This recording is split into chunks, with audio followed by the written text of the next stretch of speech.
Good morning, everybody. It's Tuesday morning. Yes, this is the Newsroom show. We're full team, and we've got a lot of work to get through today, Elvis. A lot of work, and especially if you're in the taxi industry, Evan, and if you're a commuter, it could become problematic tomorrow. But unfortunately, fortunately, the strike was called off.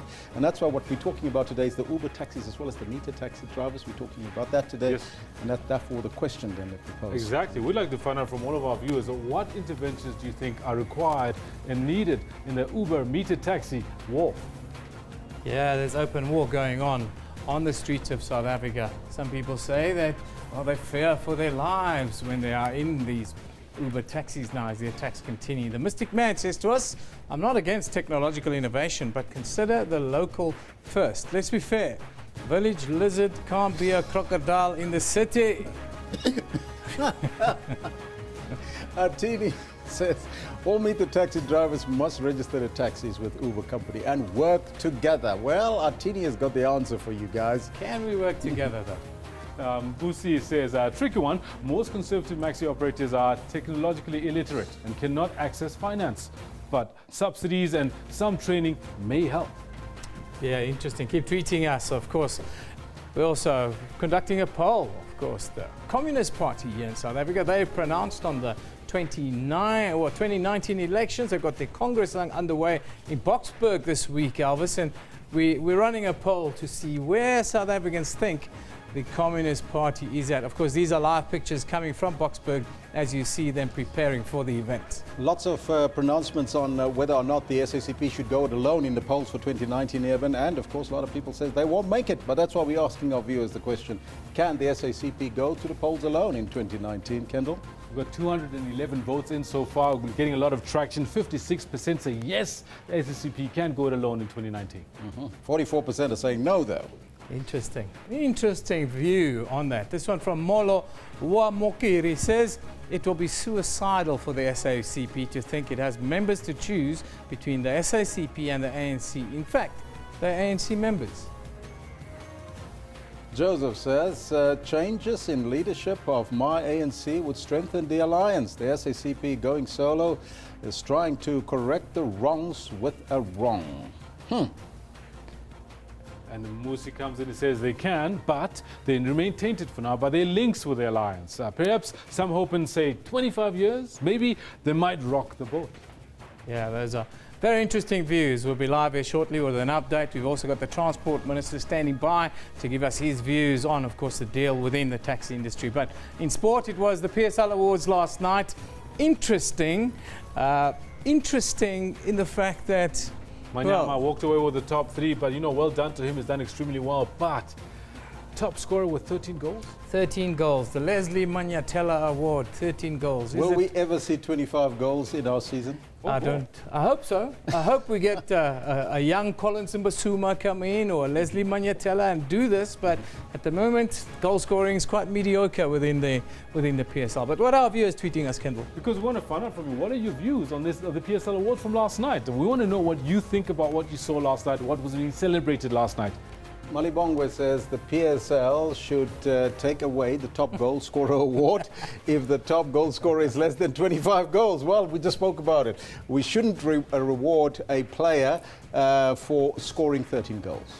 Malibongwe, that's a reflection of the league and not the reflection of the player. And maybe we should address the problems that's facing the league, rather. Yeah, and Kwepe says, I'm so very happy about the Player of the Year 2016-2017, agreeing fully that Lebogang Manyama was the right man for that award. This one from Team Ramaphosa. He says, congrats to Lebo Manyama, but disappointed that a top goal scorer only scored less than 15 goals for the whole season. Yes, we're going to talk about that, Elvis. Celebrating mediocrity, so to speak, are we? Yeah, that's what a lot of people are talking about. But if you're the top scorer in the league, you've got to get the award. You can't say there's a minimum requirement. I'm very happy that Gavin Hunt got the coach of the season, long overdue and well deserved. Fully deserved. In fact, congratulations to all of the winners on the night. I think everybody stood up for what it is they were meant to do, and they got their just rewards. Anyhow, Tuesday morning, it's always busy. It's a lot of work. Let's get the headlines from Elvis.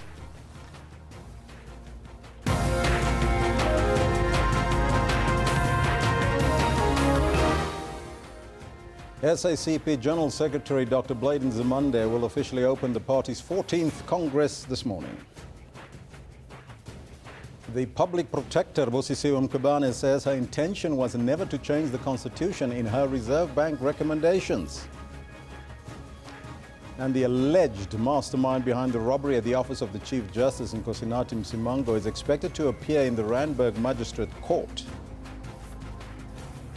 Those are some of your headlines, but before we get to the news, let's find out from Kendall Makamate what's happening on the sports front. Elvis, thank you very much. Good morning to you at home. This is what we've got for you in the sports today.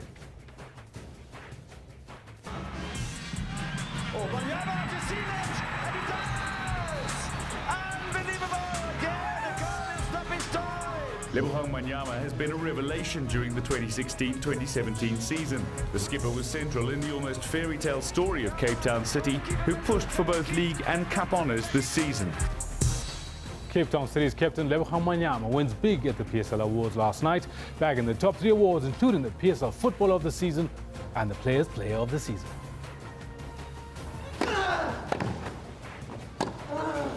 A major upset at Wimbledon as Gilles Miller outguns Rafael Nadal in a truly epic contest of grit and determination, taking close to 5 hours to oust the 2-time champion in the 4th round. After 17 years, it's the win of his life, and the double champion is beaten here.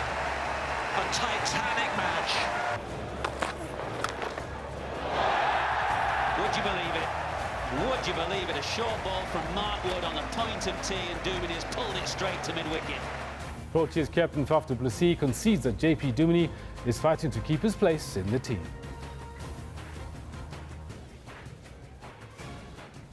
All this and more we've got for you later on the Sports Bulletin. Be sure to stick around, but do stay with Elvis as he's got the news. Thank you, Kendall. Top story this morning. The South African Communist Party Secretary-General, Dr. Bladen Zimande's first Deputy Secretary-General, Jeremy Cronin, as well, are among the party leaders who are expected to speak at the party's Congress in Boksburg on the East Rand today. Now, SABC News earlier spoke to the Communist Party spokesperson Alex Mashilo on what we can expect today. Today we will be officially opening the Congress. SACP National Chairperson Senzeni Zokwana will deliver the official opening address. Following that, we will be having a tribute to all fallen heroes since our 12th National Congress held in 2012. And the General Secretary, Bladen Zimande, will deliver the political report that would effectively have kick-started the Congress on a very serious note. A little bit later, we go to our reporter there, Aldrin Sampier, will give us the latest from there. Meanwhile, the public protector, Busisiwe Mkhwebane, is adamant that her report still stands. Now, this is despite her acknowledgement that she was wrong in ordering Parliament to change the Constitution. Mkhwebane says she will not oppose the bank's review application to overturn her report, in which she called for the constitutional mandate of the bank to be changed. After deliberations, I came to the conclusion that the intention was not to be peremptory. The intention was for Parliament to consider and initiate a process which will lead to the amendment of the Constitution. Whereas the ways crafted in the remedial action, indeed, it gives that impression that the public protector has overstepped her mandate. So that's the decision which we had to deliberate on. And remember, it was an agent application. Therefore, I had to file an opposing affidavit so that we can deliberate on the matter in totality instead of just not oppose, and then at the end of the day, the matter will be heard. But then at the end of the day, now it gave me an opportunity to reconsider and deliberate on the matter more. The National Prosecuting Authority has revealed that the 2 laptops stolen from its Pretoria offices on Sunday night contain sensitive information. The laptops belong to 2 senior prosecutors. The break-in is the latest in a series of robberies at high-level government institutions. Police reacting on another break-in at a national key point. This time, the NPA offices in Church Square, Pretoria. 2 laptops with crucial information taken. An inside job cannot be ruled out. We are following all the leads which were conducted during the scene investigation, and we believe we will be tracing the suspect, and we are on the right track. The prosecuting body says it does not want to sensationalize the crimes. I can assure you that no dog heads whatsoever were taken, and the DPP in Pretoria, all the DPP officers in fact, they handle high profile cases, your cases like murder, robbery, organized crime. The NPA says it is confident that the burglary will certainly not affect nor compromise its services to the public, and is planning to tighten security at its various offices. The break-in comes less than a week after computers were stolen from the head offices of the police's Priority Crime Investigation Unit, the Hawks. Earlier this year, the offices of the Chief Justice was burglared. The post office was also targeted. Meanwhile, the DA plans to stage a picket outside the offices of the NPA in Silverton. They want to pressurize authorities to act on these crimes. Patricia Fasagi, SABC News in Pretoria. Staying with break-ins and robberies, the alleged mastermind behind the robbery at the office of the Chief Justice, Nkosinathi Msimango, is expected to appear in the Randburg Magistrates Court today. Msimango handed himself over to the police in March. He faces charges of housebreaking and theft. The case was postponed in May because fingerprint evidence was still outstanding. Now, he is one of 3 people arrested in connection with the theft of computers from the office of the Chief Justice. The computers are believed to contain sensitive information about the country's judges. Msimango was granted 5,000 rand bail on April the 3rd. And news just in, one of South Africa's leading advocates for people living with HIV and AIDS and a respected gender activist, Prudence Nobantu Mabele, has died from pneumonia at the age of 46. Mabele was the president for the Society for Women and AIDS in Africa. She broke grounds in 1992 when she became the first black woman to publicly reveal her HIV-positive status in South Africa. Mabele's family announced her death on Monday night. The family says she passed away from pneumonia. Let's now go back to our top story. For the latest, we go live to our SABC reporter Eldrin St. Pierre, the SACP's conference in Boksburg and Ekurhuleni. Eldrin, a very good morning to you. Can you just give us a picture as to what is happening there this morning? Well, I'll tell you at this point, we have delegates of the SACP arriving here at the Congress, which will be kicking off any minute from now, actually. I see that the Premier of Gauteng, David Makura, is also amongst the guests. He's expected to give an opening remarks, as well as international guests who are part of the SACP's Congress. Just quickly want to bring in one of the key players from the SACP. It's Second Deputy General Secretary Soli Mapaila this morning.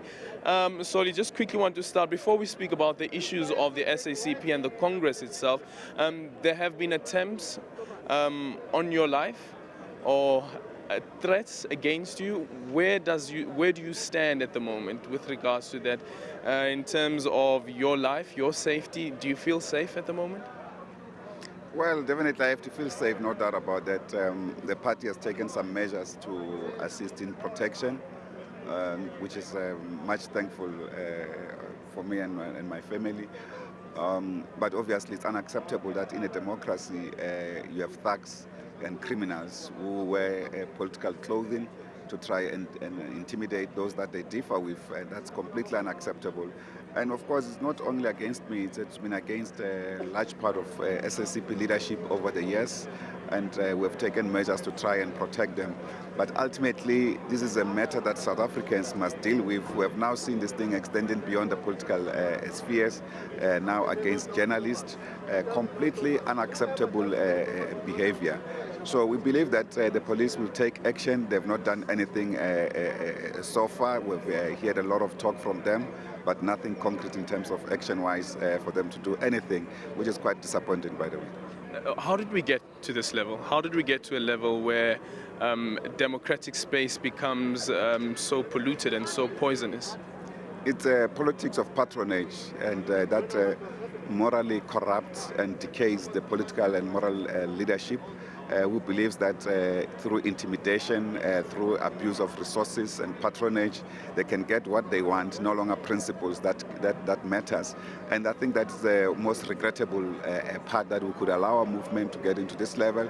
That is why it's critical that in terms of the renewal of the movement, the regeneration of the movement, these issues fundamentally must be addressed. We need to increase the capacity of moral discipline and behavior of our leaders, their integrity. It must be unquestioned. Otherwise, we cannot claim to lead society whatsoever. Do you know who's behind this? Well, of course, we know some of the individuals. I mean, some of the comrades who came to my house, for instance, are former MK combatants that I know of. We have reported that to the police about them. But of course, despite that, the police have done nothing about it. But we do know some of them because they came to my house. They were captured on ANN7. They came with the ANN7 journalist. So it's quite clear there's been some coordination somewhere. And therefore, if a proper follow-up is done, we can actually be able to get the culprits. Do you at all think that there is a lack of willingness to do anything about these threats against you from the police's side? I don't know whether it would be an instruction that comes from somewhere, but do you think that there is unwillingness to deal with this matter, considering that you have the footage, you have the cases that have been opened, yet no one has been arrested? Yeah, quite surely there's been unwillingness, and of course the problem is the politicization of the security sector, and therefore the securitization of politics. That has been the part of the problem, and I think that it's an issue that we must deal with, because that issue comes in with massive authoritarianism of the leadership, who thinks that what they say must be obeyed, not debated and democratically conceived and arrived at as solutions. That's part of the problem. I think the problem is bigger than just the few individuals that have been intimidated. That's why South African society has to stand up to take up this matter, because ultimately it will go on to the general social life of the people of this country. The discussion document speaks about, it says, not since 2007 has you as the SACP, I guess, because this is your document, noticed so much division between the national leadership of the ANC as well as in cabinet as well, where there is willingness to undermine cabinet decisions as well. And you make a reference to the digital migration issue, nuclear, as well as the so-called Zwane task team into the banks as well. How did we get to this point? Well, as I said, it's largely about petty personal interest, accumulation agenda. People just see government as an instrument of accumulation, not as an instrument of service. And I think that's the reason why the movement has to come in, assert itself, assert its authority, and not allow leaders to assert themselves on the organization. And therefore, if all of us as members of the organization, leaders and so forth, cannot be subjected to the authority of the organization, it becomes the other way around. That is why the authority of those leaders, because of the level of political power that they have, they can then influence organizations in a manner that completely deviates from its principles. And that's why corrective measures must be taken. That's why morally decadent leadership must be removed completely from inside the ranks. The members must be orientated about the ideology, about the values, the ethos of our movement, about selfless service to the people as a basis of joining the organization, not to serve yourself and your family and your own cronies and interests. And one of those leaders has been President Jacob Zuma. You've been quite open about it. The SACP has been quite open about it as well, saying that the president must step down. But as we were discussing earlier on as well, is that, while the president will be stepping down as president of the ANC in December and a new president is elected, a new leadership of the ANC is elected, Jacob Zuma remains the president of the country for another 2 years. And you, as the SACP, has specifically called on him to resign as the president of the country. What happens then in that case? Well, I think part of the issue is that the ANC has to appreciate the fact that the longer President Zuma stays, the more he exacerbates the problems that South Africa faces. But we have indicated that he is in no less the totality of the problems that we have, but remains the symbol of the problems that we have. And therefore, removing him demonstrates the courage of the ANC to self-correct, to deal with problems that afflicts it, and therefore to deal with the lower layer of patronage that he has established that goes to people who now control the state from outside, the Guptas and many others that are associated with them, who think that the state is the milking cow, and he has allowed this thing to happen, some of it in the name of black economic empowerment, which is a policy of the movement. But the level of abuse has reached unprecedented, unacceptable levels that should actually be condemned and rejected. That is why we felt that it will have done good for the ANC to ask President Zuma to step down rather than to allow, for instance, the current debate where the opposition parties stand on the ground of the platforms of the values of the ANC and call for accountability, call for integrity, things that ideally are our own policies and platforms that we should have actually utilized. Just quickly, you make the assessment, the document also makes the assessment that during Thabo Mbeki's era there was the marginalization of the SACP as well as COSATU. Having what you just said now, that the level of abuse currently is unprecedented, would you say that the Mbeki era was way more better than what you're currently experiencing as alliance partners in the ANC? Oh, completely much different. And I think that what we're talking about during that period was the political distance, the connection between the leadership and the people. It was elitist, but not corrupt. There would have been elements of corruption there and there, minor and so forth. But this time, it's brazen, open. It's not even hidden. And the problem becomes that the president justifies this, protects the corrupt and so forth. It would not have happened under President Mbeki. He would have actually dealt with those that were actually corrupt. In fact, he was known for doing that, including when he took action against President Zuma.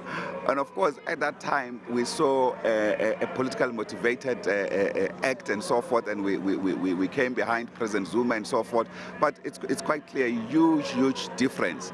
I think the most common thing was the fact that power had shifted from Luthuli House to Matlambandlov, that is the union buildings, and even this time, power has shifted not only from Luthuli House to Matlambandlov, but also from Matlambandlov to Saxonveld to the control of the Guptas. That's a huge difference.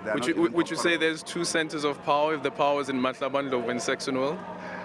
No. There's no power in Matlambandlov. Matlambandlov, it's a decoy of a Saxonveld implementation platform, which is legitimate, which is constitutional. But otherwise, it's quite clear the emails have demonstrated it. And in fact, it's so shocking that after the emails that have come out in this form without any form of appropriate rejection of their content, we could still have a president standing still in this case, and including addressing the ANC policy conference. He should have resigned. Many other implicated ministers should have really resigned. It's just unacceptable that we could allow ourselves to this particular level. If we allow this thing, this country will never be able to come off the ground, to have a sense of moral high ground, and to be able to lay a platform of morality that we can actually influence society about. That is why we have to reject this thing, go back to the basics, rebuild our structures and our organizations, and reconnect with the masses of our people. Well, thank you so much, Solly Mapaila there, the Second Deputy General Secretary of the SACP. Oh, and by the way, he did indicate, as we said earlier on, that he will not be contesting Blade Nzimande for the position of General Secretary. I hope that we could have spoken about that.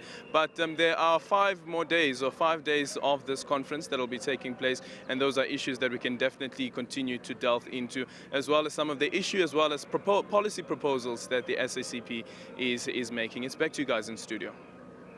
That was SABC reporter Eldrin St-Pierre at the SACP conference. The Deputy President will be speaking a little bit later. That's Cyril Ramaphosa. That's why we're asking you this question on the poll today. We'd like you to respond to that. And do you think that the SACP can go to the polls alone in 2019? 249 votes in. 54% of South Africans and people on the continent are saying yes. 46% are saying no. Let's take a look now at our story for the day. Uber drivers have won a battle over their employment rights. The CCMA has ruled that Uber drivers are employees under South African law. This means that they now can form unions, they can bargain, strike, and they can also refer unfair dismissal disputes to the CCMA. The ruling will come as a relief to many Uber drivers who have sought to engage with Uber over unsafe working conditions and arbitrary dismissals. Until now, Uber has argued that the drivers are independent contractors who have no rights under SA labour law. This follows similar rulings in Britain, the EU and the US. And that's why we're asking you this question. What intervention do you think is needed in the ongoing Uber meter taxi war? And that's our focus this morning. Let's go over to Eben to start that conversation with the Minister. Yeah, Elvis, that, of course, and the issues we're facing within the taxi industry as a whole. And I'm speaking to the Minister shortly. Now, the looming taxi operators strike, scheduled for tomorrow, it's been cancelled. The cancellation of this industrial action followed the closed-door discussions between the Transport Minister, Joe Maswanganyi, and top Santaco officials in the last week. Both parties issued a joint statement on Sunday announcing that the strike has been deferred to allow negotiations to continue. Now, last month, Santaco members and taxi operators in Gauteng embarked on a strike that managed to bring traffic to a standstill on all the main public roads around the province's major cities, including Johannesburg and Pretoria. Now, joining us in our studio in the capital, the Transport Minister himself, Mr. Joe Maswanganyi. Very good morning to you, Mr. Minister, and thank you for your patience. Good morning. Mr. Minister, just give us your quick overview with regards to the resolutions taken regarding taxi financing and also the deference of tomorrow's strike. Thanks very much. We met with leadership of Santaco on Friday and again on Sunday. We are also going to meet today at 11 o'clock to continue to discuss the key issues of finance of taxis. You will know that taxi operators find it very, very difficult to access finance from the market. Those financial institutions which give credit to taxi operators charge them exorbitant interest rates. However, we are going to make a major breakthrough working together with Treasury to assist taxi operators to get better rates for the financing of buying of new taxis. Of course, the strike has been called off for tomorrow when we are discussing some of these issues. Amongst other issues that we are going to discuss or that we have been discussing is the issue of subsidy, because the two other transport operators, rail and buses, do get subsidies. So we have to look at the possibility of accessing subsidy to taxis. However, this is a matter that as a minister I have to submit to cabinet. So we are making major progress in that regard. And also the other issue is the issue of tax recap, which we are going to discuss this morning and find a solution as to how do we go about with taxi recapitalization program, which is coming to an end, I think, next year, March. Mr. Minister, how are you going to deal with the issue around the backlog of the issue of operating licenses within the taxi industry? In our meeting with the leadership of Santaco, we have agreed that we'll be meeting MECs. Not all provinces are affected. Very few or two provinces is adversely affected where there is a huge backlog in terms of applications for permits. But we believe that the solution is there. I've been speaking to MECs of those affected provinces, and they will do everything in their power to make sure that they augment the administrative capacity, working together with Santaco to make sure that they process the backlogs in regard to applications for operating permits. Thank you for that, Mr. Minister. If you allowed me, I'd like to talk to you a little bit about what is happening within the other side of the taxi industry, which is, because this continued standoff between Uber taxi operators and metered taxi operators, it's now escalated into almost open war on our streets in South Africa, and on social media people are concerned that soon the lives of members of the public will be lost. How are we going to deal with this ongoing war on our streets between Uber and meter taxi operators? Both the leadership of Santaco and myself as the minister strongly condemn violence as a means of resolving the tension which is there between meter taxi operators and Uber. It is uncalled for. However, we have to find a solution in regard to facilitating a discussion between ourselves as the department, as a regulating body, those who operate Uber, and the leadership of Santaco, and find a solution. Of course, in Parliament, there is an amendment bill that is before the Portfolio Committee that is going to look as to a system called e-hailing, because as we speak, applications like Uber, because Uber is not the taxi operator, it's an app, they are not provided for in our legislation. It's an innovative idea. We don't have a problem with it, but it must be regulated. And those who operate Uber taxis must make sure that they apply for operating permits. So we have to find a situation whereby we are able to bring harmony between Uber operators and conventional meter taxi operators. And as the regulatory body, we'll make sure that things are done within the confinement of the law of the Republic. Finally, Mr. Minister, I want you to talk to us about the BRT system. How do you view the BR system? The critics are saying it's not working. Give us your view on the future of the BRT system in South Africa, and if you can maybe finish by giving us a quick overview. What's your vision for transport in South Africa in the next decade? The Department of Transport has got a responsibility to make sure that we have got a reliable, affordable, and safe, efficient transport system in the Republic of South Africa.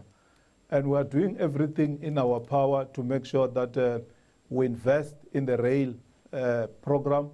We are spending not less than 125 billion in the short to medium term to bring 580 trains. The company will be operating in few months' time in Niger.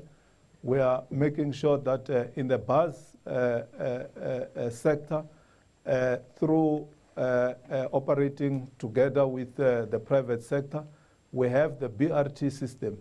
It has got challenges where in some cases our buses run with very few people when we have spent a lot of money. It's a matter that we are going to bring before MINMEC, and together with MECs and mayors of different cities, we will find a solution to this challenge. We are working together also with the aviation sector to make sure that we have got the best and efficient aviation system in the country. For now, we are #1 in Africa and 33 at level 33 globally. South Africa has got the best transport system, and also we are amongst countries which has got longest road coverage in terms of kilometers, which are actually tarred. However, there are challenges, and we have come with what we call a rural transport strategy, where we want to roll out infrastructure into the rural areas. So we are doing everything that we can together with the private sector to bring a very efficient transport system. But our infrastructure is amongst the best in the world. As a road user, I can vouch for that, Mr. Minister. Thank you very much for joining us today. Thanks very much.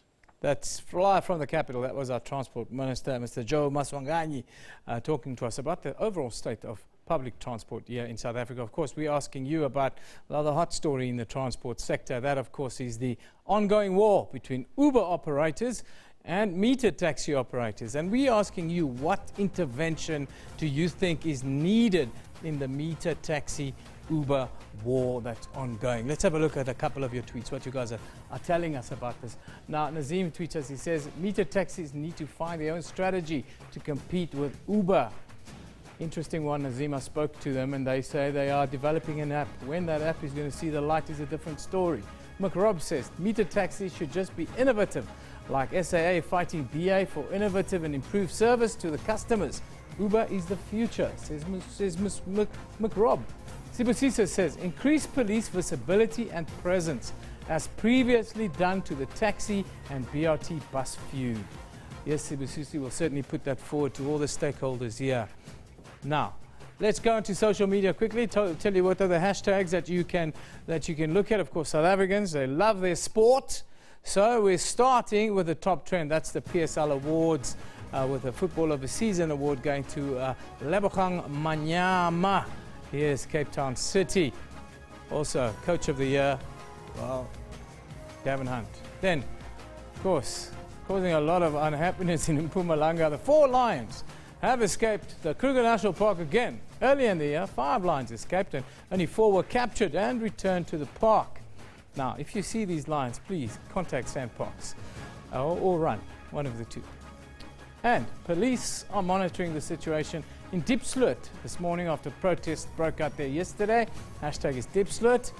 Moving further afield, the 600-year-old walled city of Ahmedabad becomes India's first UNESCO heritage site. Down under, Australia has released the first of its kind Islamophobia report that shows that around 48% of incidents occur in crowded spaces that are frequented almost daily by Muslims, and incidents against women and instigated by men. Islamophobia report. Go have a look at it. This is our picture of the day. This one comes from DJ Spins and it's captioned, apparently it's take your daughter to work day. Unreal, he says. Of course, Donald Trump's been criticized for asking his daughter Ivanka to hold his seat at the G20 summit. Our comment of the day today, well, it comes from Pindile Kunene, who remembers the great Emma Mashinini. He says, rest in power, Emma Mashinini, tiny giant, a revolutionary and one of the pioneer women trade union leaders, a wonderful comrade.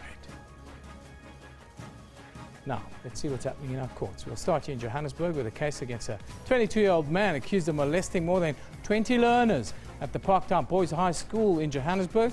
Is expected to resume in the city's magistrates court. The incidents came to light after the water polo coach was allegedly caught on the school's CCTV camera fondling a 15-year-old boy in November of last year. He was arrested and then released on bail. Now, he's since resigned from the school. Still here in Johannesburg, the case against twins Brandon Lee and Tony Lee Tulsi is expected to continue in the magistrates court. Of course, they are accused of planning to set off bombs in South Africa. They were allegedly linked to the Islamic State and suspected of planning strikes against the US Embassy in Pretoria as well as Jewish institutions. The brothers have been behind bars for almost a year now. We stay in Johannesburg. The alleged mastermind behind the robbery at the office of the Chief Justice, Nkosinathi Msimango, is expected to appear in the Randburg Magistrates Court shortly. We'll keep you updated on these and other stories. Let's just look forward to tomorrow quickly. Now, tomorrow on the show, we'll be looking at threats posed by derelict and hijacked inner city buildings. We saw it play out with a fire here last week. Tomorrow, we'll have a focus on it and talk to all the stakeholders about how do we improve the living conditions in our inner cities. Anyhow, we're going to take a short commercial break, but when we come back, we'll speak to Bafana Magagula, who represents Santaco, and where they are within the deliberations with all stakeholders in the taxi industry here in South Africa. Don't miss that.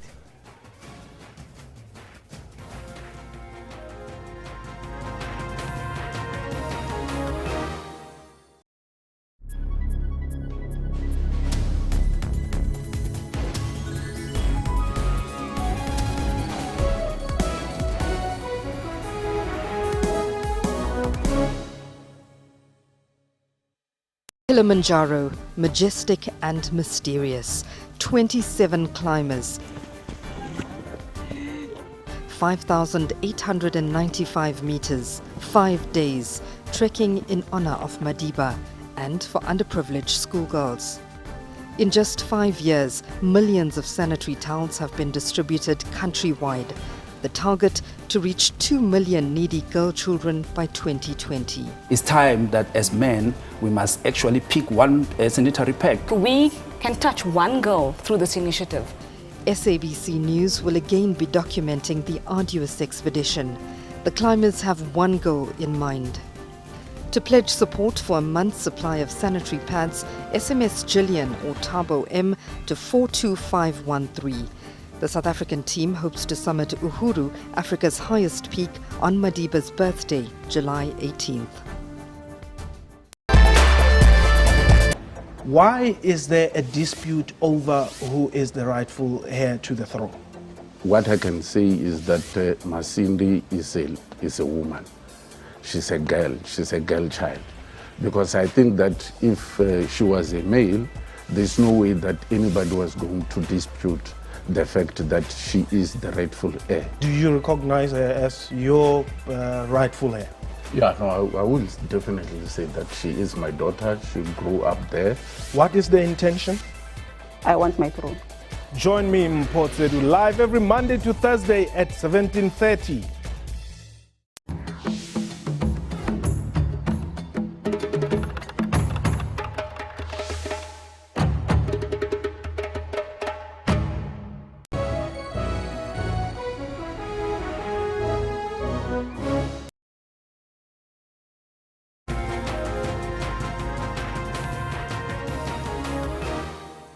If you're a motorist or a commuter in this country, you'll breathe a sigh of relief for now.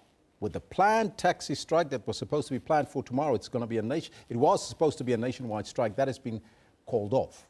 Transport Minister Joe Mashinganyi made the announcement after meeting with the South African National Taxi Council. Now, for more, we are joined by Bafana Magagula, who is the Santaco's Chief Strategic Manager. Very good morning to you, sir, and welcome. Good morning, and thank you. Now, we heard the Minister earlier, but for those that haven't picked it up, can you confirm that the planned taxi strike for tomorrow has been called off? 100%.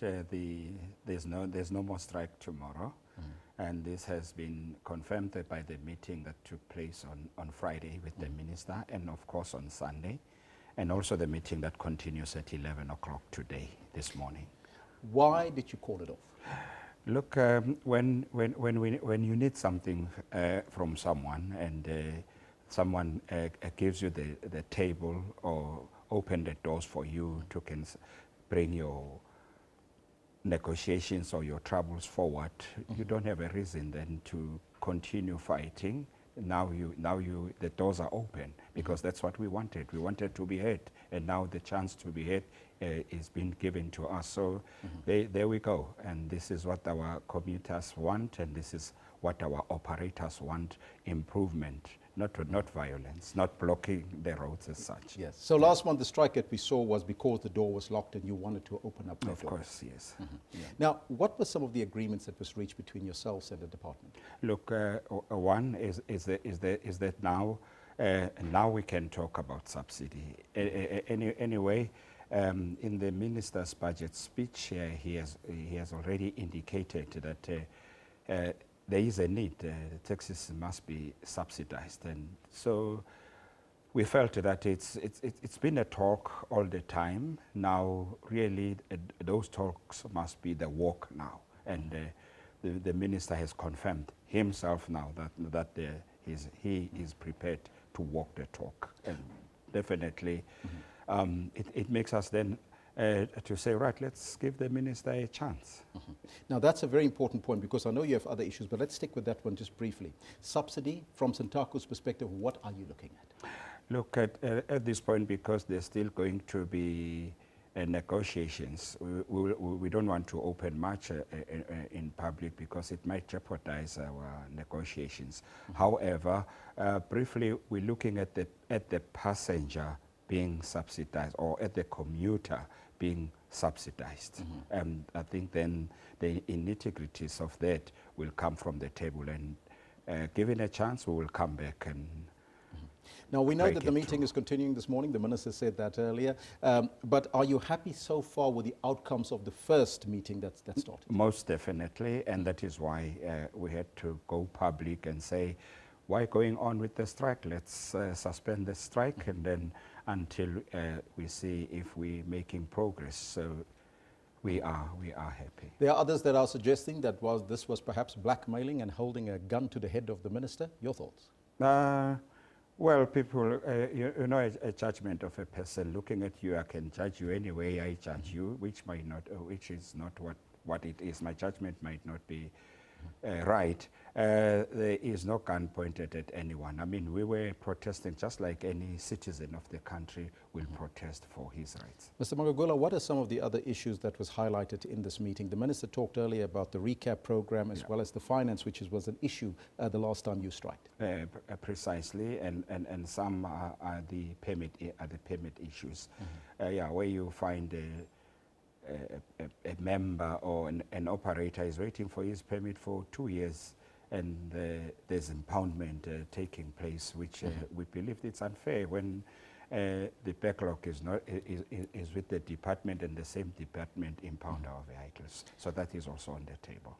This agreement up until now, because the recap, some say, was a failure completely, but the entire situation as it stands right now and the negotiations going on, does it rule out any strikes further?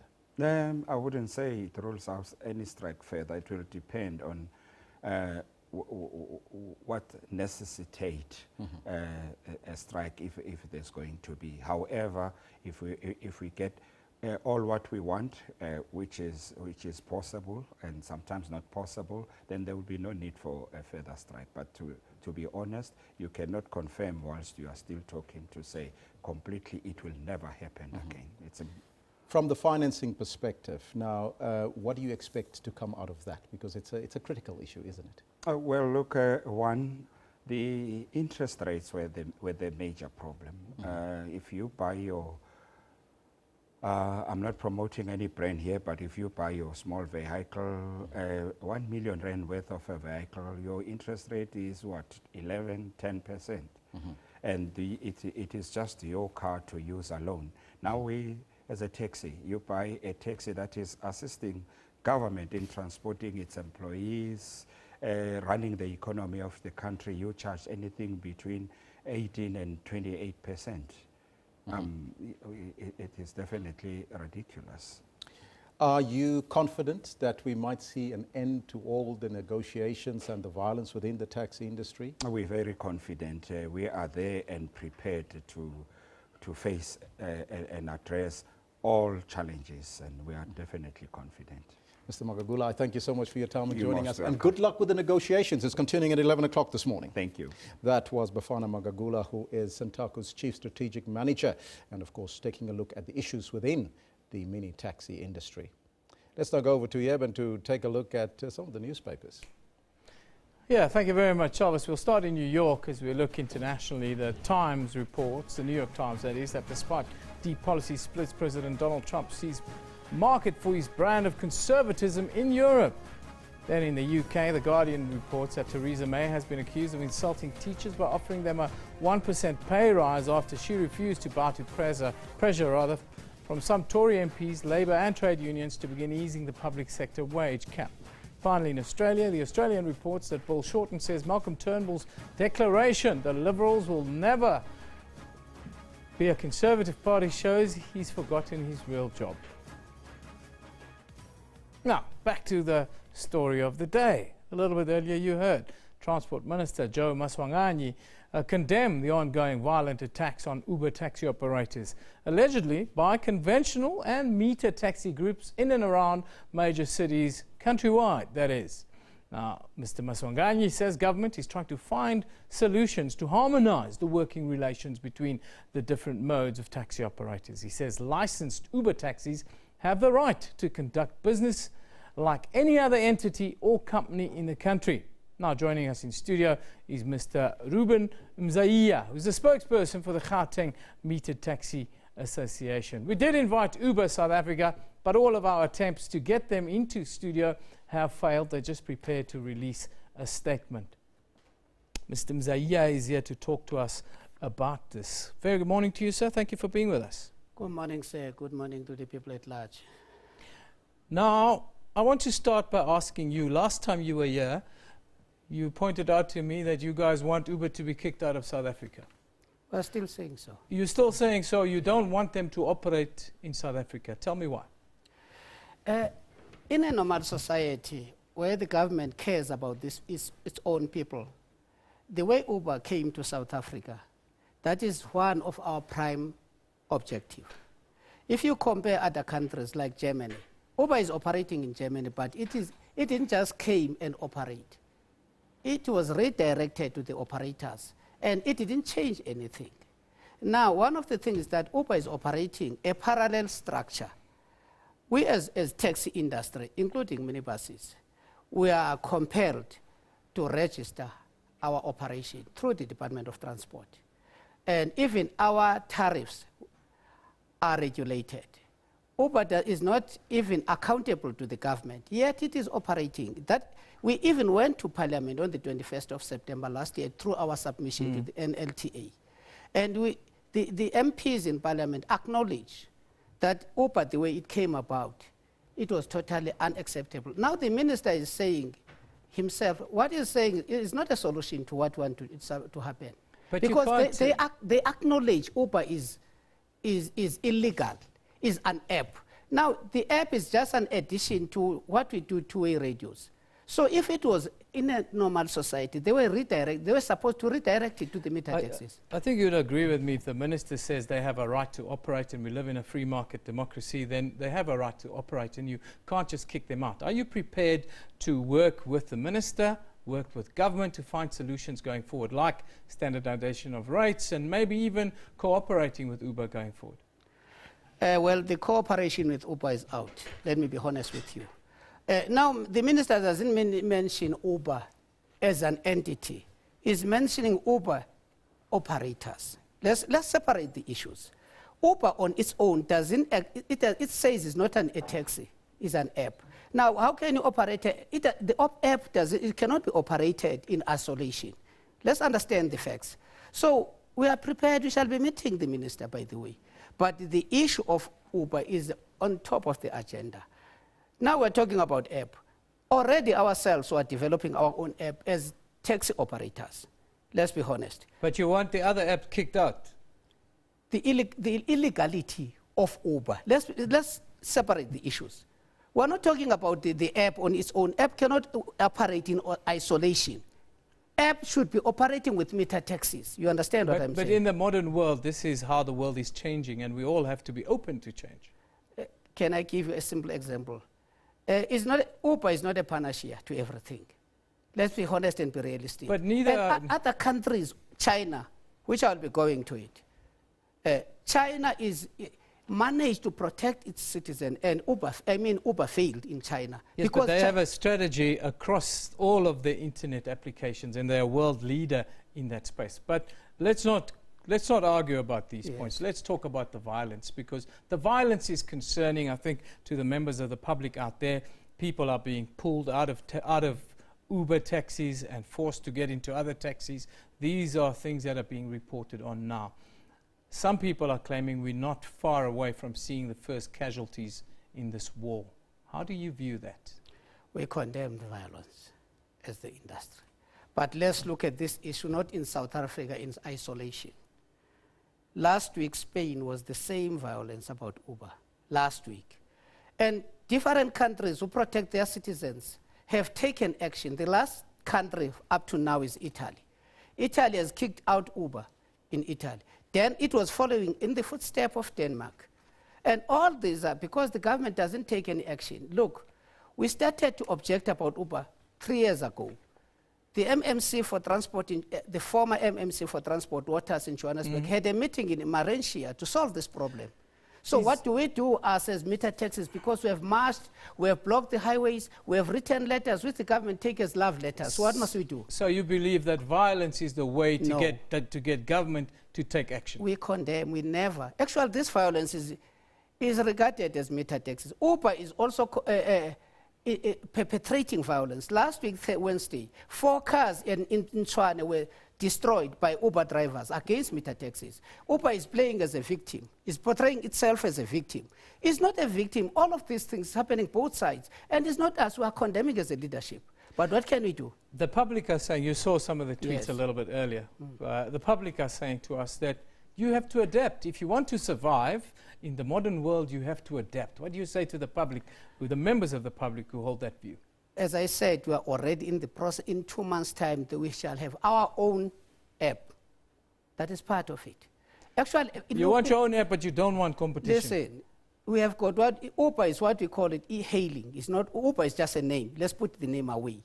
We went to Parliament. In our submission, we also submitted that we want, because we cannot be behind. But you want to copy their business model, and then you want to have them kicked out of the country, which in the view of the public and in a free market system, it's not going to fly, sir. Surely you have to agree with me on that. In your own introduction, you said you wanted Uber here.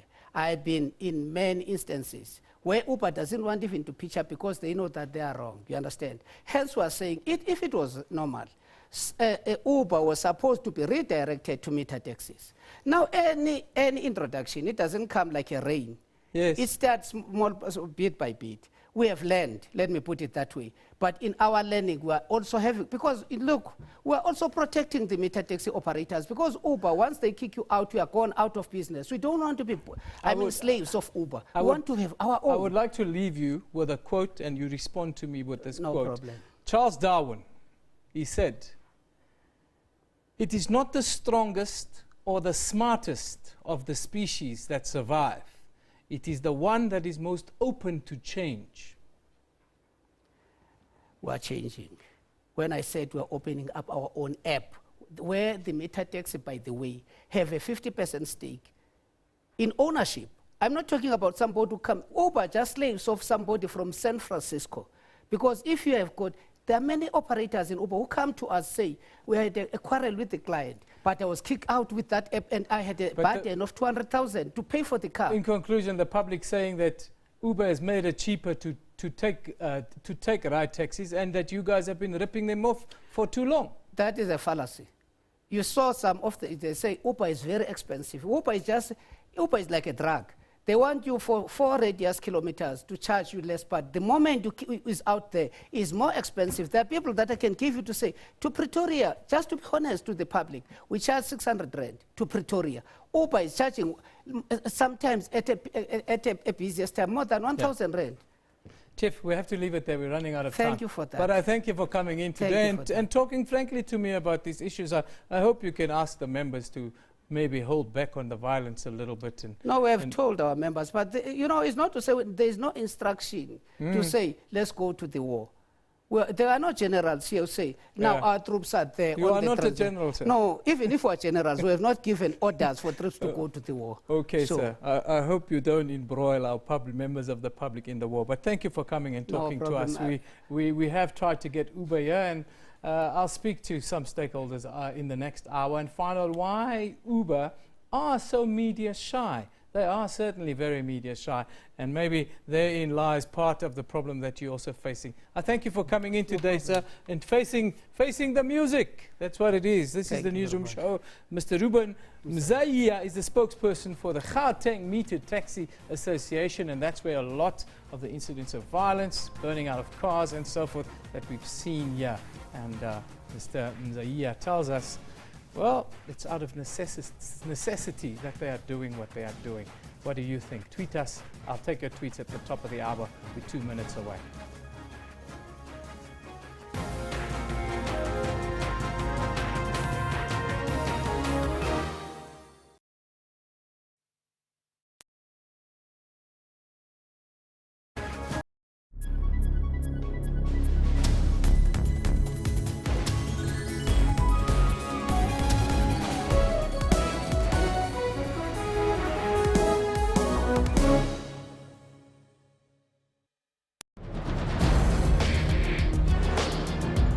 We live with this threat of violence.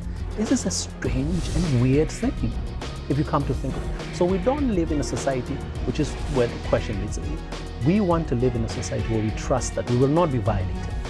A man abducted her from a taxi rank in Baragwanath. He would have taken me and killed me. He would have shot me while I was running, you know. But none of those things happened. And, you know, even if I didn't believe in God, like, this is a real miracle. How does the police unit of family violence follow new crime trends? Station crime intelligence will from time to time present the crime pattern analysis and the crime threat analysis. We respond to those. For all investigative insights, stay tuned to Special Assignment every Saturday at 17:30.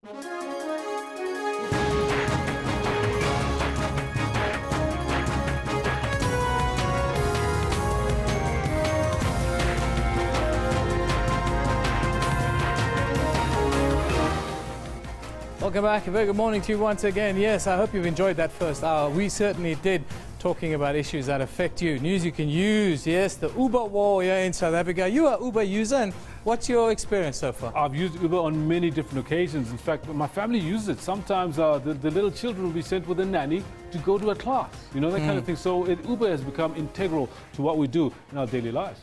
Yeah, that's how the other half live in South Africa. Anyhow, the focus of our question is on this ongoing war. When are we going to see the first casualties is what I'm concerned about. And what do you think about the question? What intervention is needed? What do you think? I think this question is we need to be asking this question before something dire and serious does happen. Nazim Khulpum comes and says, meter taxis need to find their own strategy to compete with Uber. Hashtag meter taxis, hashtag Uber. Macrob says to us, meter taxis should just be innovative. It's like SAA fighting BA for innovative and improved service to the customers. Uber is the future. Yes, technology is the future for sure. And Spusiso also has an opinion on this. He says, increase police visibility and presence, as previously done to the taxi and BRT bus fleet. Yep.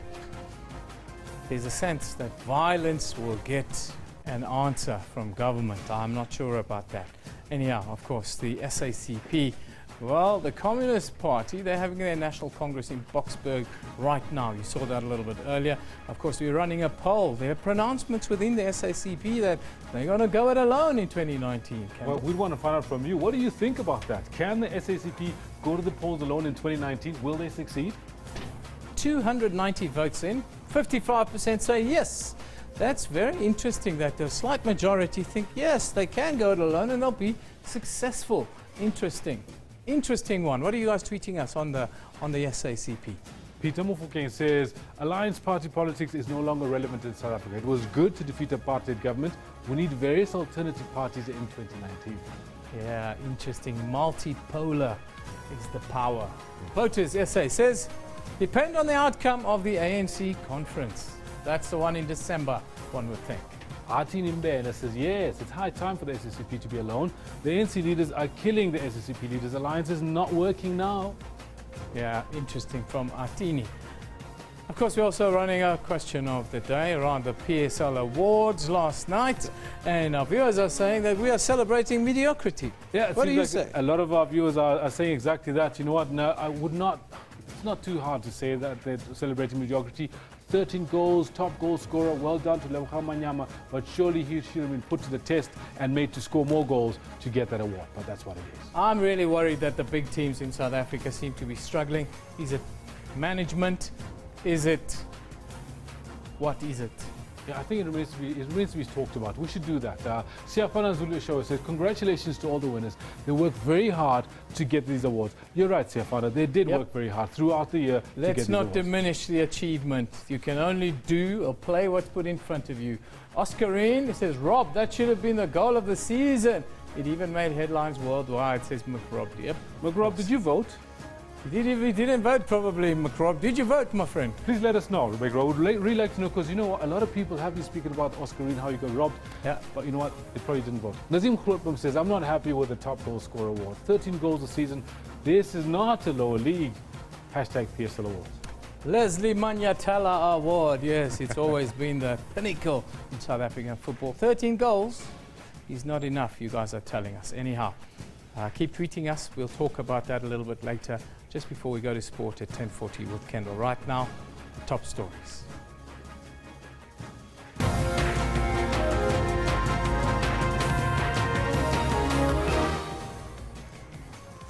SACP General Secretary Dr. Blade Nzimande will officially open the party's 14th Congress this morning.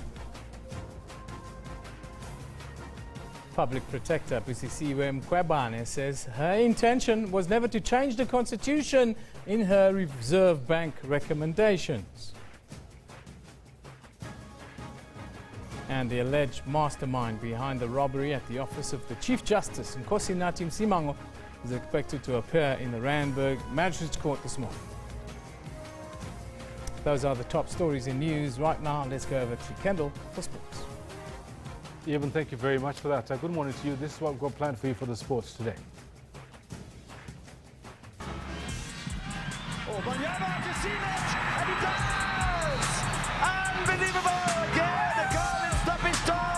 Lebogang Manyama has been a revelation during the 2016-2017 season. The skipper was central in the almost fairy tale story of Cape Town City, who pushed for both league and cup honours this season. Cape Town City's captain, Lebogang Manyama, wins big at the PSL Awards last night, bagging the top 3 awards, including the PSL Footballer of the Season and the Players Player of the Season.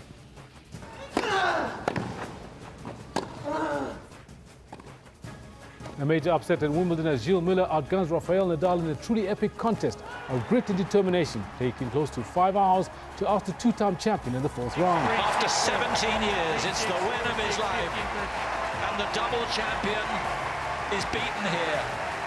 A titanic match. Would you believe it? Would you believe it? A short ball from Mark Wood on the point of tee, and Duminy has pulled it straight to mid-wicket. Proteas captain Faf du Plessis concedes that JP Duminy is fighting to keep his place in the team. JP will be the first guy to say that he knows that he needs to score runs for this team, and it's no different with anyone else. All this and more we've got for you later on in the Sports Bulletin. Do stay with Eben as he's got the news. Yeah, thanks, Kendall. Now, the top story right now, the SACP Secretary General, Dr. Blade Nzimande, First Deputy Secretary General Jory Mikronen. They're amongst the party leaders who are expected to open the party Congress in Boksburg on the East Rand this morning. SABC News a little bit earlier spoke to the Communist Party's spokesperson Alex Mashilo on what we can expect throughout today. Today we will be officially opening the Congress. SACP National Chairperson Senzeni Zokwana will deliver the official opening address. Following that, we will be having a tribute to all fallen heroes since our 12th National Congress held in 2012. And the General Secretary, Blade Nzimande, will deliver the political report that would effectively have kick-started the Congress on a very serious note. Let's just go to some live pictures coming in from the Congress that's happening in Boksburg right now. These are the pictures, as you can see as well. Members are warming up as they prepare for the opening address. Will be delivered by Dr. Blade Nzimande at some point this morning. Of course, a little bit earlier, we caught up with the second Deputy Secretary General, Solly Mapahila, on the sidelines of the Congress and asked him about the latest on the alleged threats to his life. Mapahila has expressed disappointment in the police in the way they're dealing with this matter. Well, definitely I have to feel safe, no doubt about that. The party has taken some measures to assist in protection, which is much thankful for me and my family. But obviously it's unacceptable that in a democracy you have thugs and criminals who wear political clothing to try and intimidate those that they differ with, and that's completely unacceptable. And of course, it's not only against me, it's been against a large part of SACP leadership over the years, and we've taken measures to try and protect them. But ultimately, this is a matter that South Africans must deal with. We have now seen this thing extending beyond the political spheres, now against journalists, completely unacceptable behavior. So we believe that the police will take action. They've not done anything so far. We've heard a lot of talk from them, but nothing concrete in terms of action-wise for them to do anything, which is quite disappointing, by the way. Public Protector Busisiwe Mkhwebane has conceded that she was wrong to order a change in the Reserve Bank's mandate. Now, in a statement, Mkhwebane says she will not oppose the bank's review application following her report in which she called for the constitutional mandate of the bank to be changed. Her spokesperson says her decision followed legal advice. The bank filed the application at the High Court in Pretoria a week ago. Mkhwebane said in her report the constitution should be changed to force the Reserve Bank to stop pegging the rand and rather focus on developmental issues.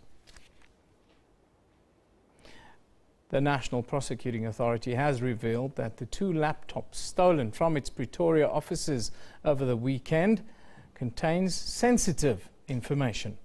The laptops belong to 2 senior prosecutors. The break-ins is the latest in a series of robberies at high-level government institutions. Police reacting on another break-in at a national key point. This time, the NPA offices in Church Square, Pretoria. 2 laptops with crucial information taken. An inside job cannot be ruled out. We are following all the leads which were conducted during the scene investigation, and we believe we will be tracing the suspect, and we are on the right track. The prosecuting body says it does not want to sensationalize the crimes. I can assure you that no dog heads whatsoever were taken, and the DPP in Pretoria, all the DPP offices in fact, they handle high-profile cases, your cases like murder, robbery, organized crime.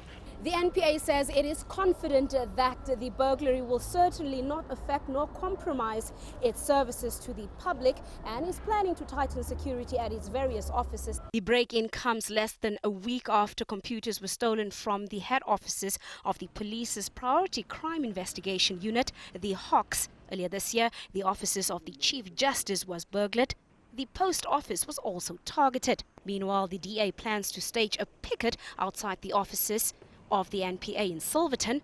They want to pressurize authorities to act on these crimes. Patricia Fasagi, SABC News in Pretoria. The alleged mastermind behind the robbery at the office of the Chief Justice, Nkosinathi Msimango, is expected to appear in the Randburg Magistrates Court shortly. Msimango handed himself over to the police in March. He faces charges of housebreaking and theft.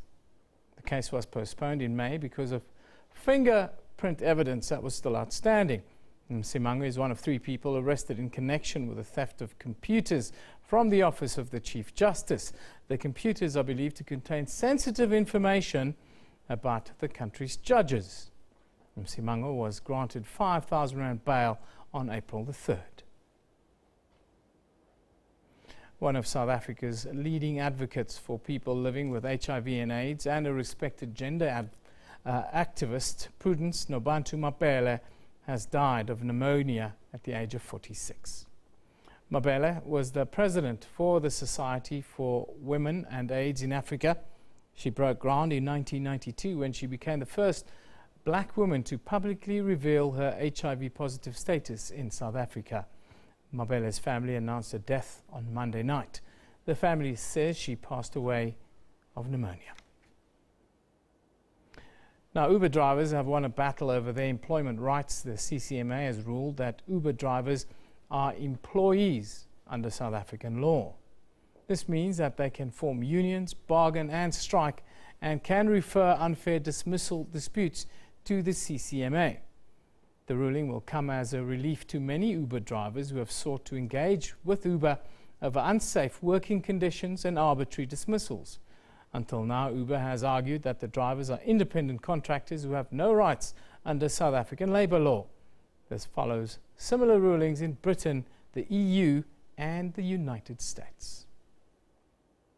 Meanwhile, Transport Minister Joe Maswanganyi has condemned the violence between meter taxis and Uber. Speaking to us a little bit earlier, the minister went on to say that his department is planning on regulating Uber and how it operates here in South Africa. Both the leadership of Santaco and myself as the minister strongly condemn violence as a means of resolving the tension which is there between meter taxi operators and Uber. It is uncalled for. However, we have to find a solution in regard to facilitating a discussion between ourselves as the department, as a regulating body, those who operate Uber, and the leadership of Santaco, and find a solution. Of course, in Parliament, there is an amendment bill that is before the Portfolio Committee that is going to look as to a system called e-hailing, because as we speak, applications like Uber, because Uber is not the taxi operator, it's an app, they are not provided for in our legislation. It's an innovative idea. We don't have a problem with it, but it must be regulated. And those who operate Uber taxis must make sure that they apply for operating permits. So we have to find a situation whereby we are able to bring harmony between Uber operators and conventional meter taxi operators. And as the regulatory body, we'll make sure that things are done within the confinement of the law of the Republic. Now, Uber South Africa, they've expressed concerns over the continued attacks on their partner drivers. Last month, a driver was brutally attacked and his car set alight while he was inside, leading to him sustaining serious injuries. This is just one of the few reported incidents in the country. Now, I can tell you we've asked Uber many times over the last few months to come in for an interview and put their side of the story forward. They've refused every time, just giving us a statement. Now we are joined by Yusuf Abramji, who's a social cohesion advocate and who's been following very closely the issue with regards to the Uber meter taxi war. Very good morning to you, Yusuf. Thank you for being with us. Good morning, Eben. Yusuf, just give me your quick overview. I see you've been very busy on social media with regards to the Uber war, as it's now been called on social media. What's the latest and what's the way to solve this issue? Well, I think it must be said that Pretoria, the capital, has been the central point of a lot of the violence that we've seen over the past few weeks. Clearly, it is a war between Uber and meter taxis. I've posted some video footage, some photographs over the past few weeks of vehicles being attacked, vehicles being stoned in the Hatfield area, the Brooklyn area, in Centurion. And very disappointing, every time I post a picture, within minutes I get a call from Uber South Africa denying that the vehicles were attacked. So they claim it is the taxified vehicles that have been attacked. But clearly, I think we need to be all disappointed that Uber, first of all, hasn't accepted your invitation, even to come onto the show.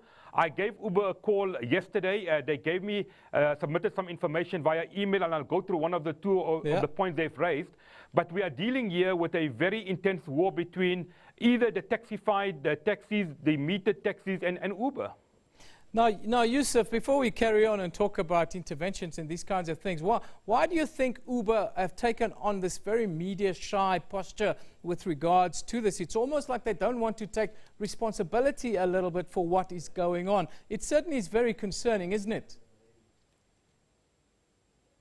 Most certainly. I think the fact that Uber doesn't come and confront the brutal facts is something that we need to be concerned about. I can understand from a PR perspective, they're concerned even about the effects it may have on their users. It's going to cause fear, it's going to cause panic. I've repeatedly asked Uber how many of their vehicles have been attacked. They can't give me any figures. And according to my information, there are at least 42 cases of intimidation related to either Uber or metered taxis or taxified taxis reported to the police over the past few weeks alone. I know that the Gauteng MEC for Transport, Ismail Vadi, has been in contact with the Minister of Police, Fikile Mbalula. I don't think that police are putting a lot of effort in dealing and trying to intervene and trying to resolve these cases, which is very concerning on its own. But most certainly, the fact that Uber doesn't come and talk about this problem is something that is very, very unfortunate. Now, Yusuf, there's a perception, especially on social media, that the police are not doing enough to intervene in this dispute. How do you view that? Is it accurate? Yes, I posted a video just a few weeks ago of a vehicle being attacked in the Sunnyside area. You see a police van there reversing. The vehicle rolls a few meters before it is completely gutted. People are standing there taking video photographs, and those Sunnyside cops do absolutely nothing. I've had reports in some of the other areas of also police standing idly by and watching these vehicles being attacked.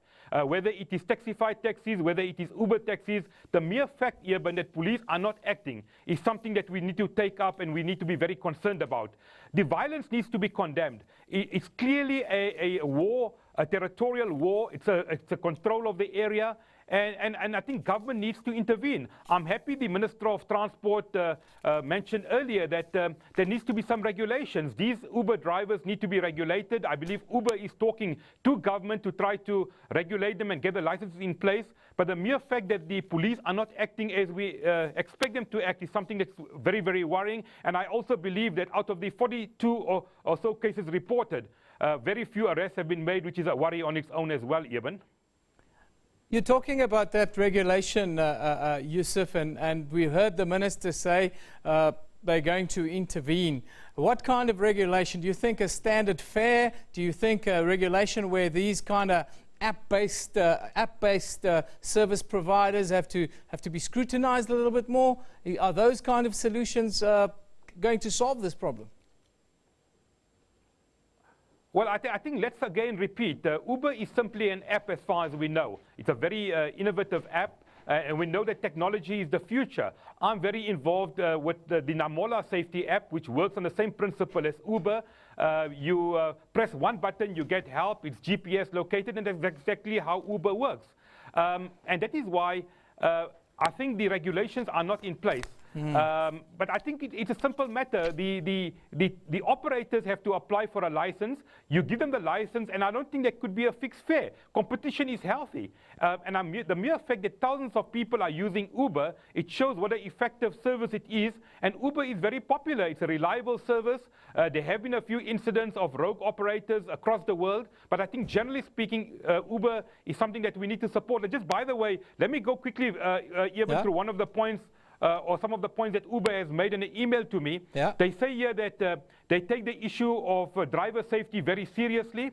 Driver partners have access to a 24/7 emergency application or emergency line in the event that the drivers feel unsafety. And Uber says as well that threats and intimidation against those who want to use technology to boost their income is unacceptable. And I quote, "Violence only underlines why people are increasingly choosing safe, reliable alternatives like Uber." They carry on and they conclude by saying that Uber is engaging with all the relevant stakeholders, and they're taking all the necessary steps to ensure that riders and drivers can enjoy a safe, hassle-free time traveling however they choose to get around the areas. They also talk about how they're trying to regulate it, talking to government, but I think a lot of work needs to be done. But I think the violence that we are seeing, especially in the Pretoria area, is something that we need to be very, very concerned about. I personally know both Uber users and metered taxi users who are saying they are no more using the services out of fear and out of intimidation. What do you make of members of the public being pulled out of Uber or taxified vehicles, threatened with violence, and then forced to get into metered taxis and so forth? Totally unacceptable. We've had a number of those reports from across many areas, especially the Pretoria and Johannesburg areas. We know that this type of intimidation is taking place. The other day there was an incident where either an Uber driver or a taxified driver was hijacked in a part of Pretoria. The car was then driven to the Hatfield area and not far from the University Road. The car was then set on fire. We are seeing intimidation. This is clearly, like we've seen with the minibus taxis, a fight and a war over territory. It's simply competition to them is unacceptable. And really, when the authorities fail to act like we are seeing, it is very, very worrying indeed. And I think both the metered taxis, the taxified taxis, and Uber have to sit around the table, resolve their issues. And it's also important to point out that many of the taxified drivers are now using apps, also similar to Uber, and that should be welcome. The more competition, the better for everyone, Eben. I want to wrap it up quickly by talking about the most current story, Yusuf. This is, of course, Uber drivers. They've now won a battle over their employment rights here in the courts in South Africa. That's the CCMA has ruled that they are employees and not independent contractors. Of course, they've been in a dispute with Uber for quite a long time with regards to this. But this talks to what meter taxi drivers are talking about. They're saying Uber treats their drivers very badly, that they dismiss them at a drop of a hat, and they have very little rights. This kind of behavior surely is also unacceptable. Most certainly. I think the issue of labor practices is something that needs to be looked at. And we've heard the allegations before. Even I myself, speaking to some of the Uber drivers, have been saying how badly they are being paid, how they're being undermined, the issues and the difficulties they are facing. And I think it's important for Uber South Africa and Uber worldwide to address these issues. As much as Uber is a great service, it's something that we need to support because it's using technology. We really need to make sure that all the labor practices are in place. And I think it's something that Uber needs to address. The same can be said, I may point out, of some of the metered taxis. A lot of the drivers are hired by the owners of these vehicles. And there again, they should be making sure that their drivers get the best treatment and make sure that the drivers are paid in accordance with the laws of our country, most certainly.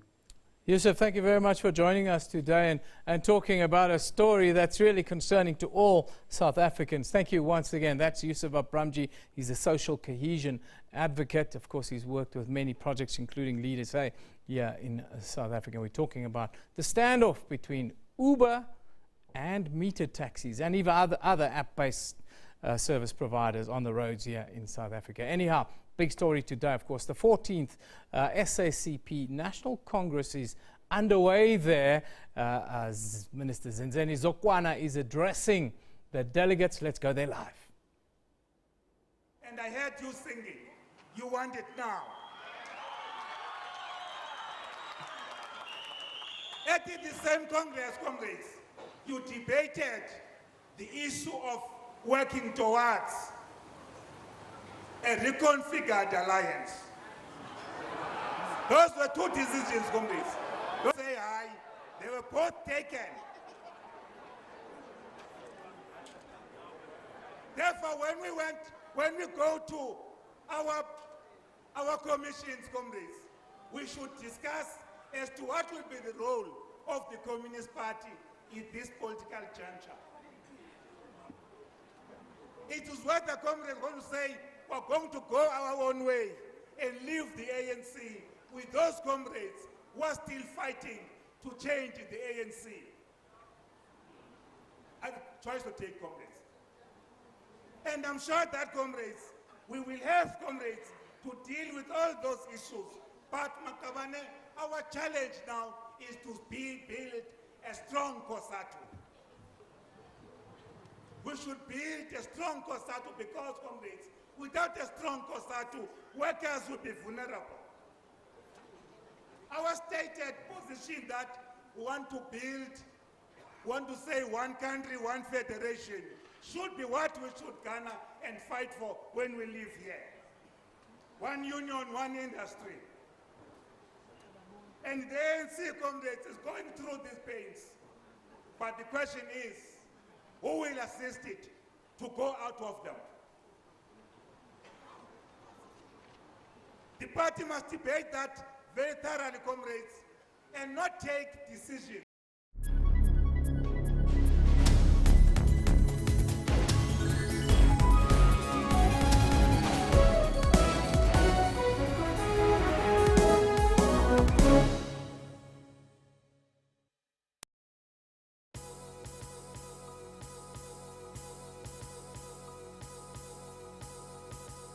shooting campaign. We're telling genuine stories from real people that have been affected by this. It is something we must work on, comrades. That when factions are strong, comrades, they do things that are not thought of. The ANC is going to its Congress in December.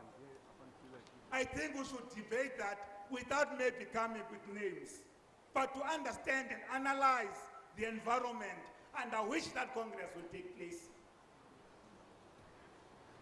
And work out as to what leaders do you want to emerge from there. Because I'm sure all of you are ANC members, belonging to ANC branches. You can't divorce then your role when you go back to your branches.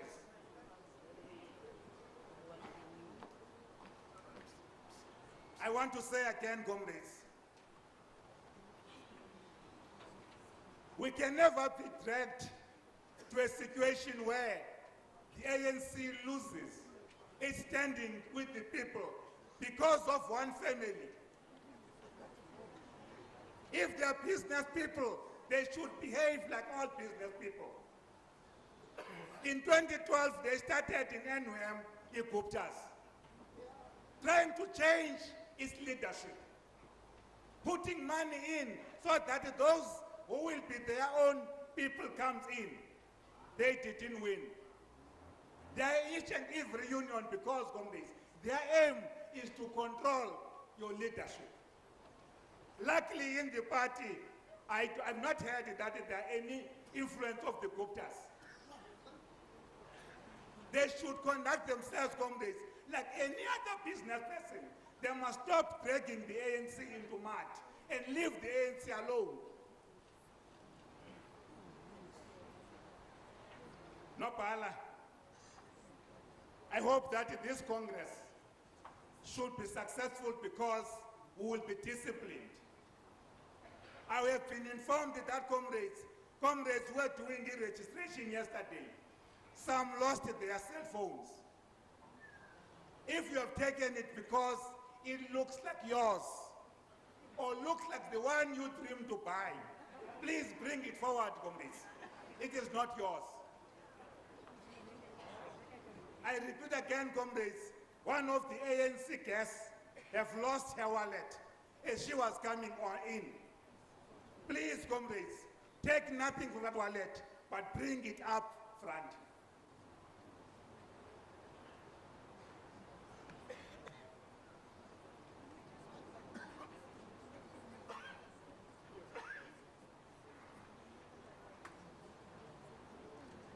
Therefore, comrades, we are going now to call the choir from SATU to lead us. So the Pope group, why do I say SATU? SATU. SATU should come in and start the singing of the International. And all of you, comrades, in your bags, Ninayo International, Yicholeni. Ningaqulenyi into esingayaziyo, please.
is in your bag. Take it out and join it singing. Please, comrades, we'll sing thereafter.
So we have done the opening.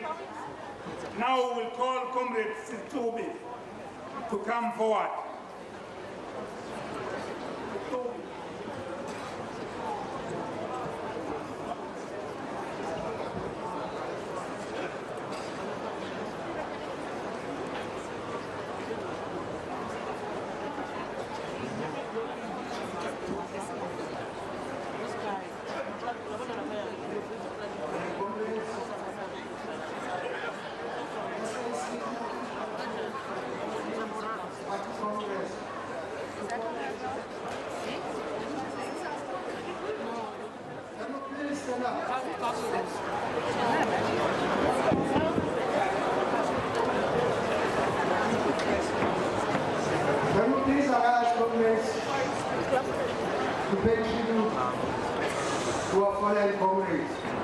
Since the last 15th Congress, we, the delegates gathered at the 14th National Congress of the South African Communist Party, wish to salute with pride and honor all the heroes and heroines of our revolution here in South Africa, in the continent, and throughout the world. We recognize your selfless contribution. Indeed, you left a huge mark which will remain with many generations to come.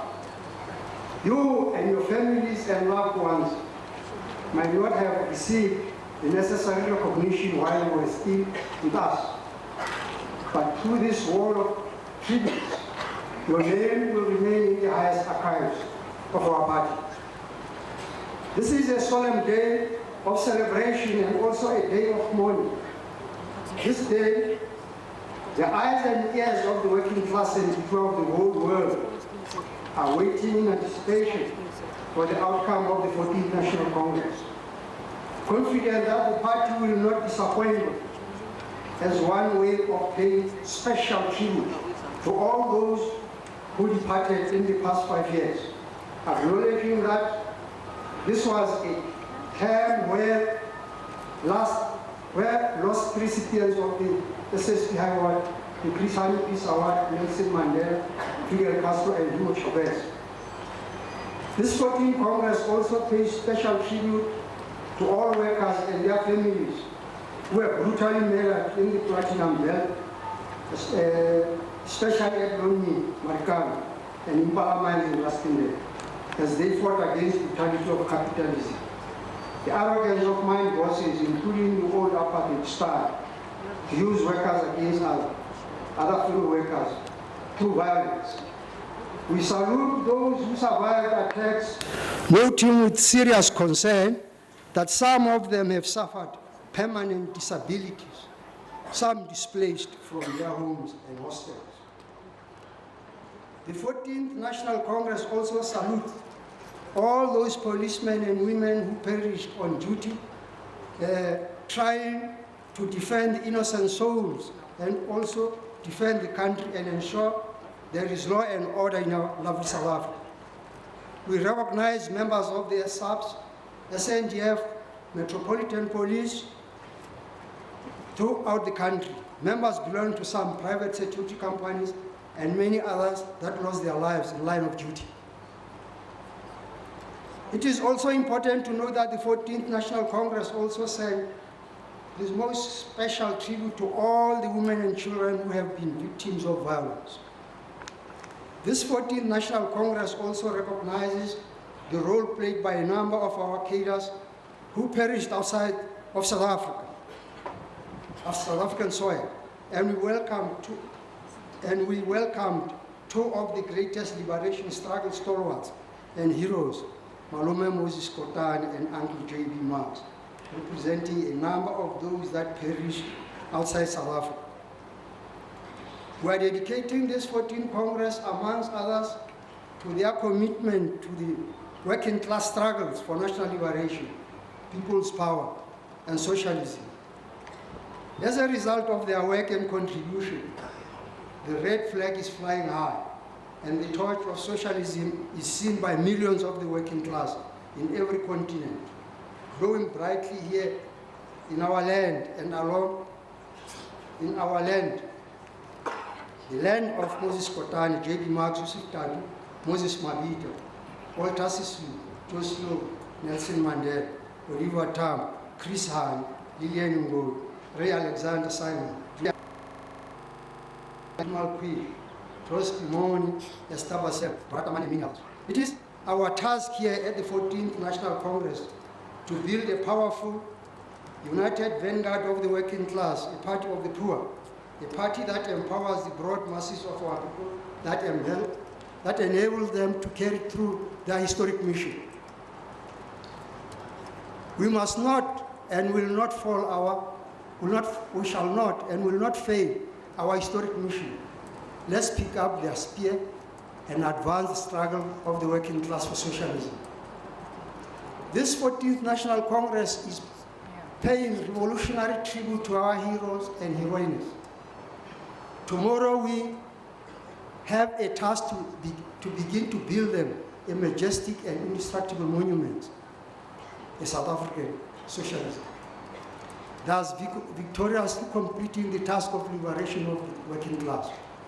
The strong, stalwart, well-organized South African Communist Party as we march to the centenary of the South African Communist Party, while celebrating the centenary of the Great October Socialist Revolution.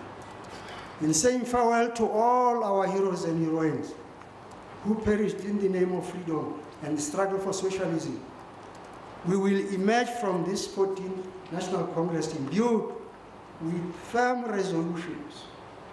The first step, the hardest step of the revolution to face capitalism head on, with more vigor and courage, especially its foot soldiers doing everything to undermine the hard-won democracy, abusing positions they occupy in various structures, in government, in state-owned enterprises, and many other platforms used by at the most parasitic networks meant to loot state resources and even sell our country to the highest bidder.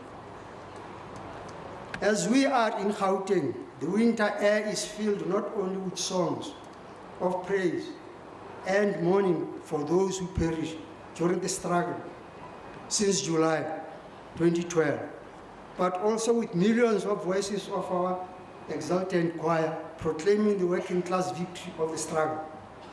The conquest by the people of that freedom, which alone make it possible to wage the struggle for land, for food production, access to finance by all, and end crime and corruption, including to defeat the parasitic networks and the consolidation of power of the working class today and socialism tomorrow. In honor of all members of the South African Communist Party, the broader Congress movement, and those from other parts of the world who passed away since July 2012, when we had our 13th Congress. This 14th Congress represented closer to 300,000 members, as well as those many unorganized working class sections of our country, pays tribute to the following comrades, including those who do not appear on this wall of tribute. Isithwalandwe Nelson Rolihlahla Mandela, recipient of the South African highest award, the Chris Hani Peace Award.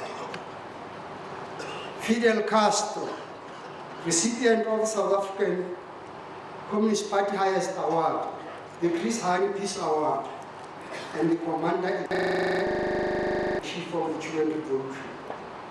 Hugo Chavez, recipient of the South African Communist Party highest award, the Chris Hani Peace Award, and President of Venezuela. Mokgafi Sikene, who was also a product of South African Communist Party, and South African, the South Communist Party. Billy, recipient of Moses Kotane Award, and long-standing stalwart of the movement, a lifetime member of the CCM Bureau of the South African Communist Party. Esitwaland Malume Ahmed Katra, founding member of the YCLSA, SACP, and stalwart of the movement. Ken Musa, recipient of the Moses Kotane Award, a lifetime member of the Central Committee and PPO of the South African Communist Party. Among internationals as well, we have got Mohamed Abdelaziz, the Secretary General of Polisario Front and President of Sahrawi Arab Republic. George Quest, Cuban internationalist and hero of Southern African Revolution. And then Isitwala Ndoumaru Mompa, stalwart of the liberation movement and former freedom fighter. Hermanus Lutz, popularly known as James Stewart, stalwart of the liberation movement and former freedom fighter. Idris Naik, stalwart of the national liberation movement. Crosby Moore, member of the technical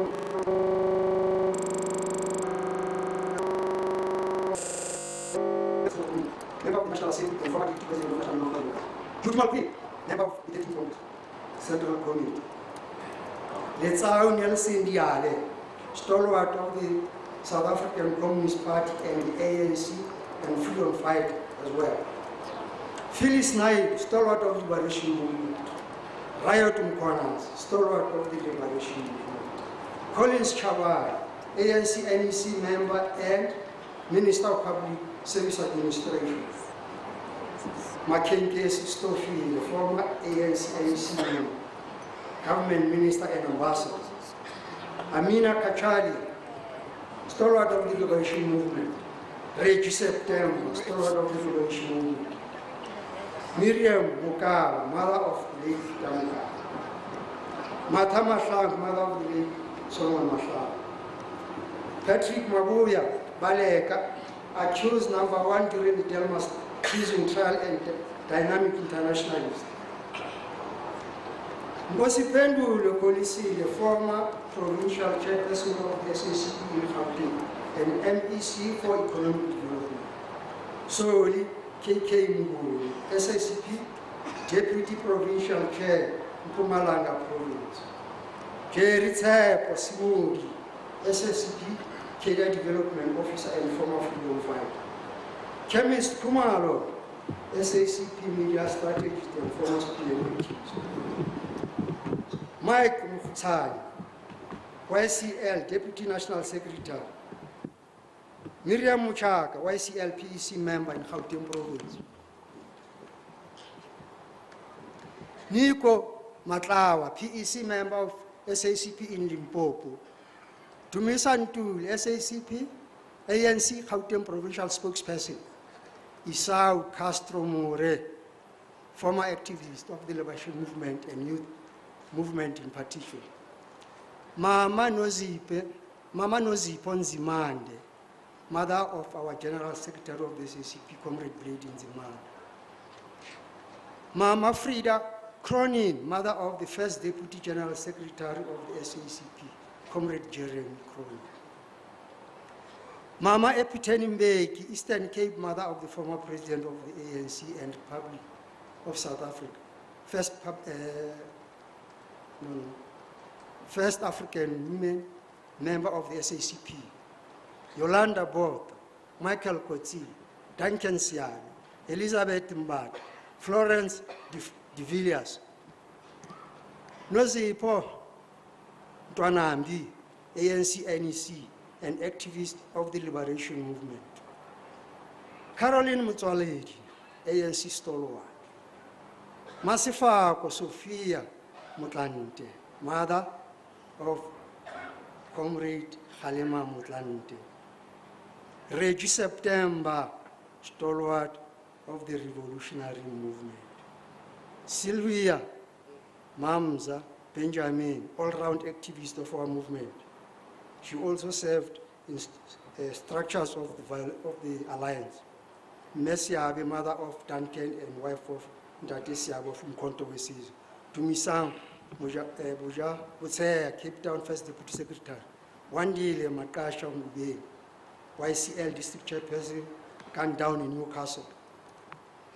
Nontikelelo Bros, SACP, YCL Keda killed in Njanga during the 26th local government elections. And lastly, Ubaba Philip Dlamini, gunned down, attending the SACP convened community meeting in Njanga.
Comrades,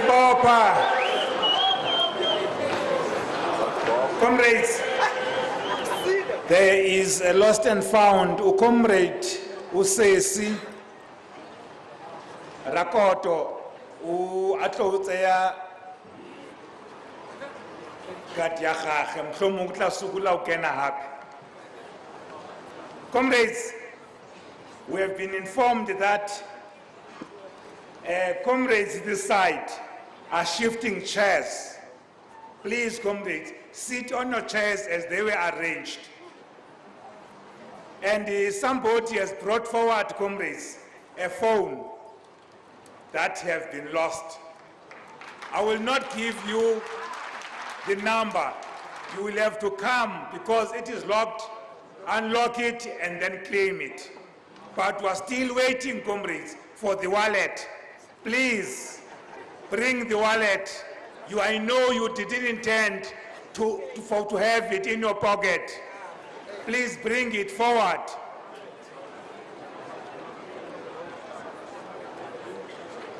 Comrade, we are aware that COSATU has lost one of its stalwarts. Mama Shinin.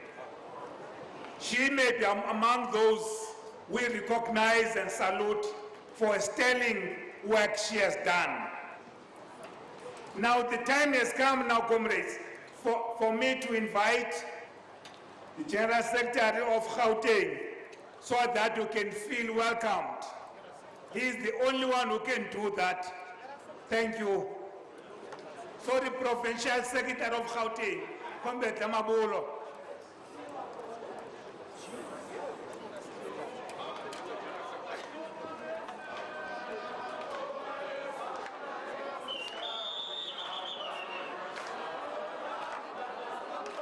Amandla! Amandla! Comrades, there have been changes in the program. Because of time we have taken to enter. We're supposed to start at 9. We're only in after 10. That's why we have to change the way we're doing things, comrades. Now we're going to invite the Premier of Gauteng, Ukombe Tumakura. Thereafter, even General Secretary of the Communist Party, Ukombe Blade, and goes.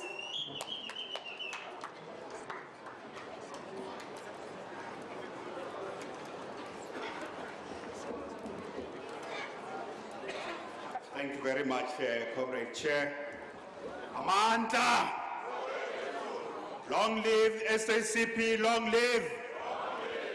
Long live SACP, long live! Long live COSATU, long live! Long live SANCO, long live! Long live the African National Congress, long live! Thank you very much, Comrade National Chairperson. The SACP General Secretary, Comrade Blade Nzimande, the National Office Bearers and members of the Central Committee, the ANC Deputy Secretary General, Comrade Jesse Duarte, and members of the NEC of the ANC, COSATU President, Comrade Tumodamini, and members of the CEC of COSATU, the leadership of SANCO, ambassadors and members of the diplomatic corps, veterans and stalwarts of our liberation struggle, the representatives of democratic organizations present here and progressive civil society, international guests from fraternal parties, comrade delegates. I would first like, on behalf of the people and the provincial government, welcome all of you to the 14th National Congress of the South African Communist Party. Our province is honored to host this Congress here in the city of Ekurhuleni, the city of peace, the manufacturing and aviation hub of Sub-Saharan Africa. The nation at large and the people of our province await the outcome of this Congress with bated anticipation. I hope the delegates understand fully the challenges of this moment and the expectations from ordinary citizens that this Congress will address their plight and concerns about the state of our economy, as well as the issues we need to address in fast-tracking transformation of our country. Why should we and ordinary people have high expectations from this Congress of the South African Communist Party? For almost a century, South African communists have been at the center of the struggle for national liberation and social emancipation in our country. Communists, together with other leaders of the liberation movement and trade unionists, were in the forefront of theorizing our revolution and taking fearless, practical action as volunteers in every phase and pillar of our struggle. for their clarity of thought and fearless actions, for their stoical discipline and hard work, for their steadfastness of principle and truthfulness, for their selfless service and readiness to pay the supreme price for the cause of our people and in defense of the cause of our people. Communists earned respect and admiration across the length and breadth of our motherland.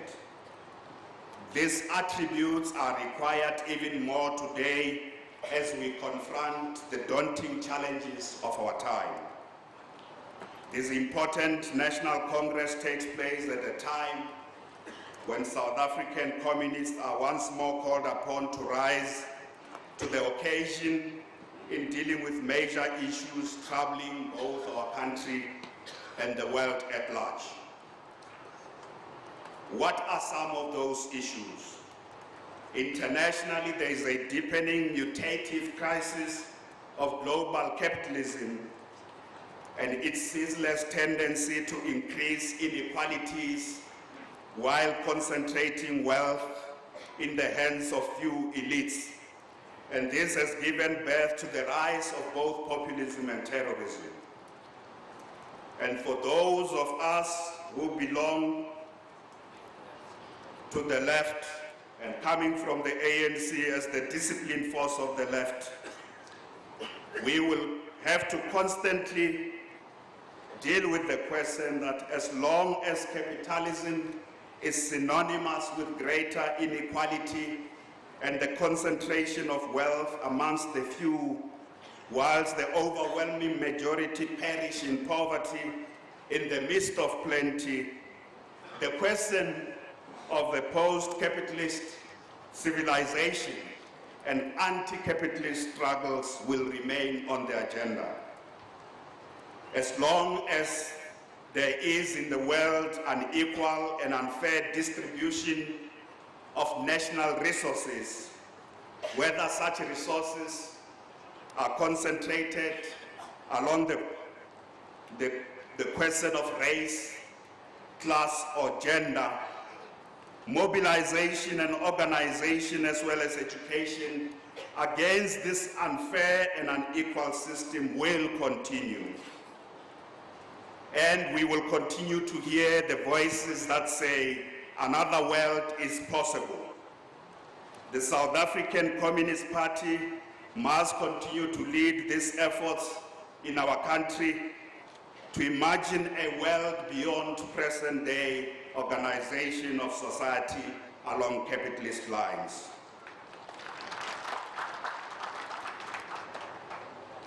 Here at home, our revolution also faces serious challenges that must be confronted with clarity of thought, with stoical discipline, with steadfastness of principle, as the communists have always done in our country. We face the real danger that our revolution can degenerate and fail to deliver the dream and the promise of a truly non-racial, non-sexist, united, democratic, and prosperous society. In this regard, there are two immediate and major dangers that face our revolution. The one danger is that we continue to have a persistent and stubborn legacy of colonialism of a special type, which remains particularly socially and economically. White domination of the economy continues, whilst millions of black people remain outside the realm of the economy. There is no way we as progressive people belonging to the Congress movement can allow a concentration and monopolization of our country's national resources amongst the few, whether those few are black or white.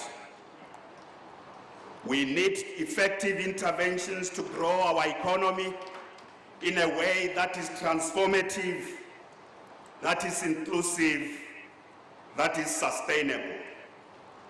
We hope this Congress will speak to this important issue of turning around the South African economy from where we are now, which is basically a recession, so our economy can begin to address the fundamental issue of unemployment, poverty, and inequality. There are legitimate expectations that your Congress will address this matter of the state of the economy, and please don't disappoint South Africans who are waiting for what you are going to say on this matter of the economy.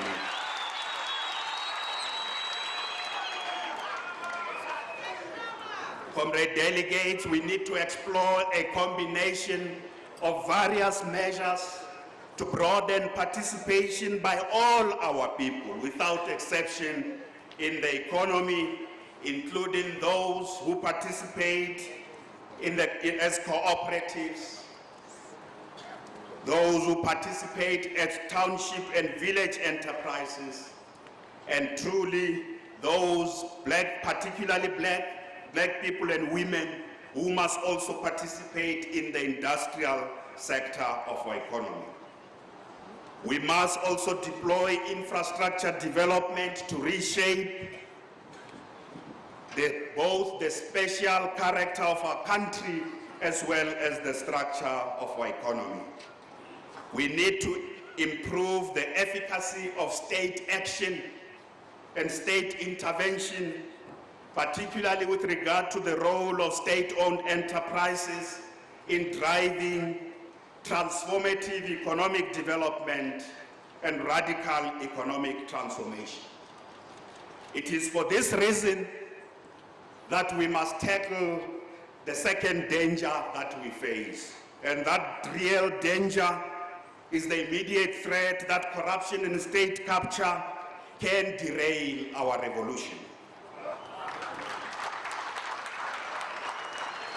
We cannot tackle radical economic transformation if our state is captured and if corruption is allowed to fester. For we will have no state to do that which it is supposed to do. To the credit of the South African Communist Party, you have been very outspoken against corporate capture of the state and these matters of corruption. The South African Communist Party has given the necessary leadership in mobilizing various social forces and citizens in defense of the integrity of our national developmental state and the constitution upon which our new republic is founded. I hope and expect that this Congress will set the right tone and right attitude about the question of the attitude of communists to corruption and state power. This is a very important issue. What is the attitude of communists to corruption and state capture? The SACP has to send a very clear and unequivocal message against the dangers of state capture and corruption, particularly because at this Congress, as you were singing, you are debating the question of state power. So as you debate state power, you must understand the dangers of corruption once you are in power, and the dangers of state power, of state capture once you are in power.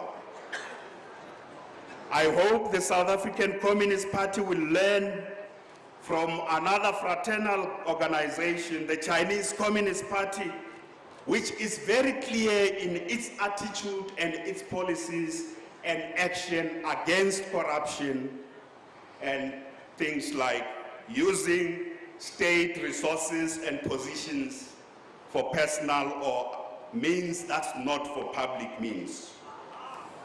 Our broader liberation movement has to join the fight against corruption in a way that is unprecedented. because, as the ANC National Policy Conference noted, we are losing moral authority as a result of being tolerant of crooks in our ranks. And if we don't tackle this, the people will be unforgiving. For its stance against state capture and corruption, the South African Communist Party, as well as cadres of the movement broadly, must be prepared to endure insults, intimidation, as well as all kinds of threats. Because those who want corruption to thrive and state capture to thrive are going to fight back, and they will fight back hard. So we must be prepared to endure and fight on until, as a movement of liberation in our country, we have overcome in this regard. The South African Communist Party, together with its tried and tested ally, the ANC, need to mobilize social forces that are truly opposed to corruption, such as the churches, the student organizations, the academics, and all other sectors in our communities. This includes making sure that, first and foremost, the ANC itself succeeds in the fight against corruption so that it can restore its organizational and ideological integrity, a matter which was well discussed over the past weekend. So all of us, comrades, as patriots and citizens of our democratic republic, must ensure that we win the war against corruption and state capture, so that we use the state effectively to win the war against poverty, unemployment, and inequality. Let us demonstrate that we can succeed. Let us renew our movement and our efforts to lead our people well. Let us rebuild our alliance. And it is in this regard that I wish this Congress a pleasant and successful deliberations. And we await the outcome of this Congress. Thank you very much.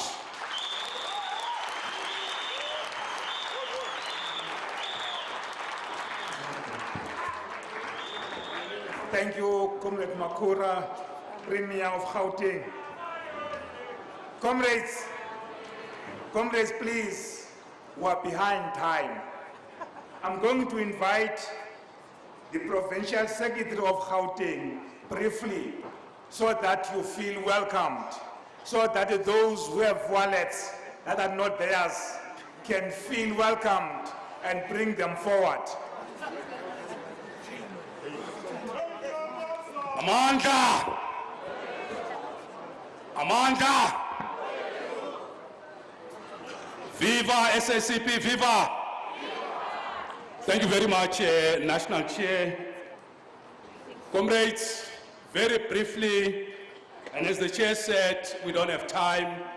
In that regard, on behalf of our Provincial Executive Committee, we are deeply pleased and feel honored to have hosted the 14th National Congress, but to all our guests, our General Secretary, Comrade Leighton Zimande, the entire leadership of the Central Committee, to all our guests, and they will be acknowledged, international and local, to all of you delegates, feel most welcome to Gauteng Province, and we are confident that you will have a good stay, a good time in the province of Gauteng.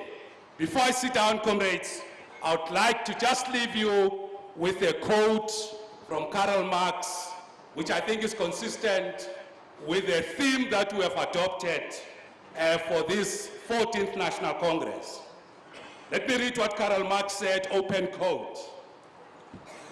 No social order ever disappears before all productive forces for which there's room in it have been developed. And new higher relations of production never appear before the material conditions of their existence have matured in the womb of the old society itself. Therefore, mankind always set itself only such tasks as it can solve. Since looking at the matter more closely, we will always find that the task itself arises only when the material conditions necessary for its solution already exist, or are at least in the process of formation. We wish this Congress will rise to the occasion placed before us by Karl Marx on concrete conditions. You are most welcome, comrades. Thank you very much.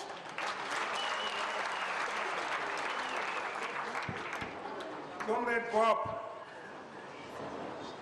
can you sing that song so that we can allow the General Secretary to address the Congress?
Viva the SACP, viva!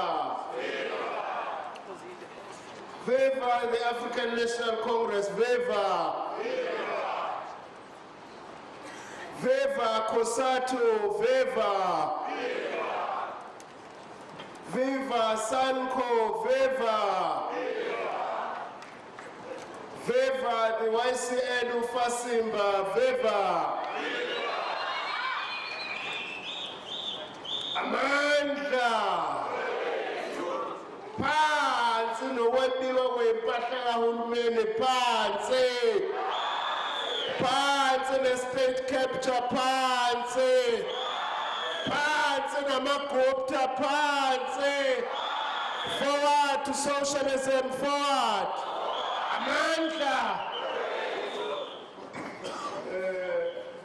Comrade Isaac Mthu. That's no more comment. We don't have much time. You have a wonderful way, Comrade Bob, of singing this song.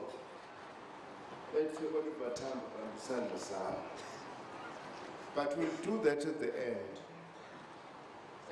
Let me start by greeting Comrade Zuma, the National Chair of the SACP, and all the SACP officials and members of the Central Committee who are here today.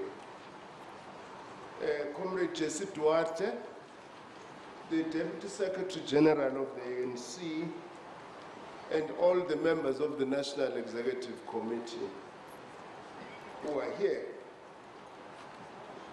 President of COSATU, Comrade Stumo, and the General Secretary, Comrade Ubheki, and all members of the COSATU CEC, and also the leaders of the many affiliates that I'm seeing here today.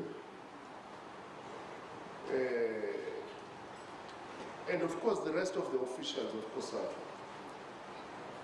Comrade Usikhumbuza Ngakamboni,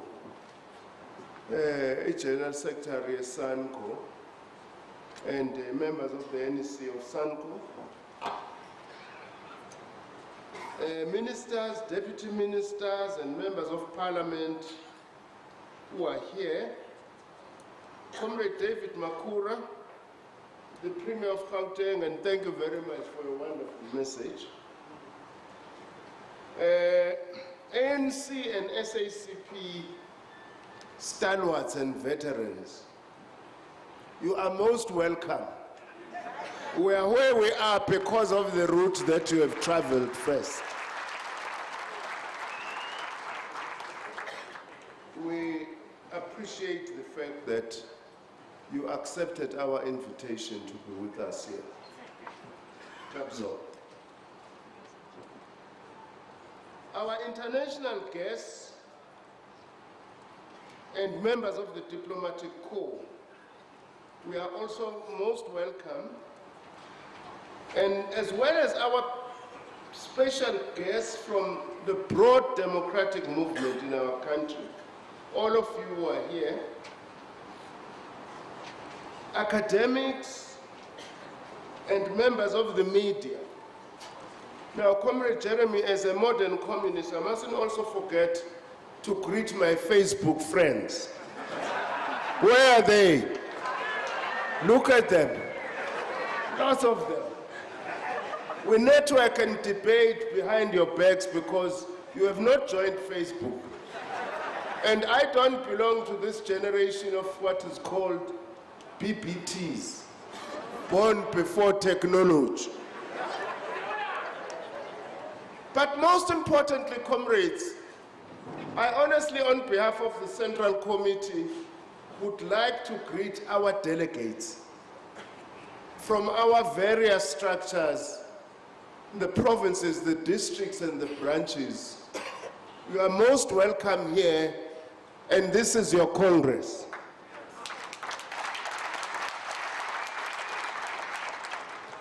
And of course, we must thank Comrade Jacob and the leadership of the SACP in the Gauteng province for having been wonderful hosts.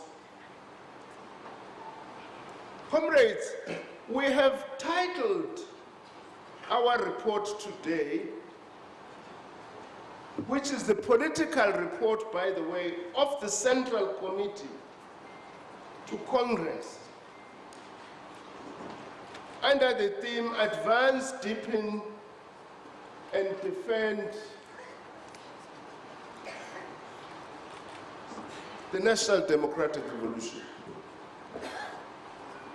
And then we say the vanguard role of the SACP. That's our theme.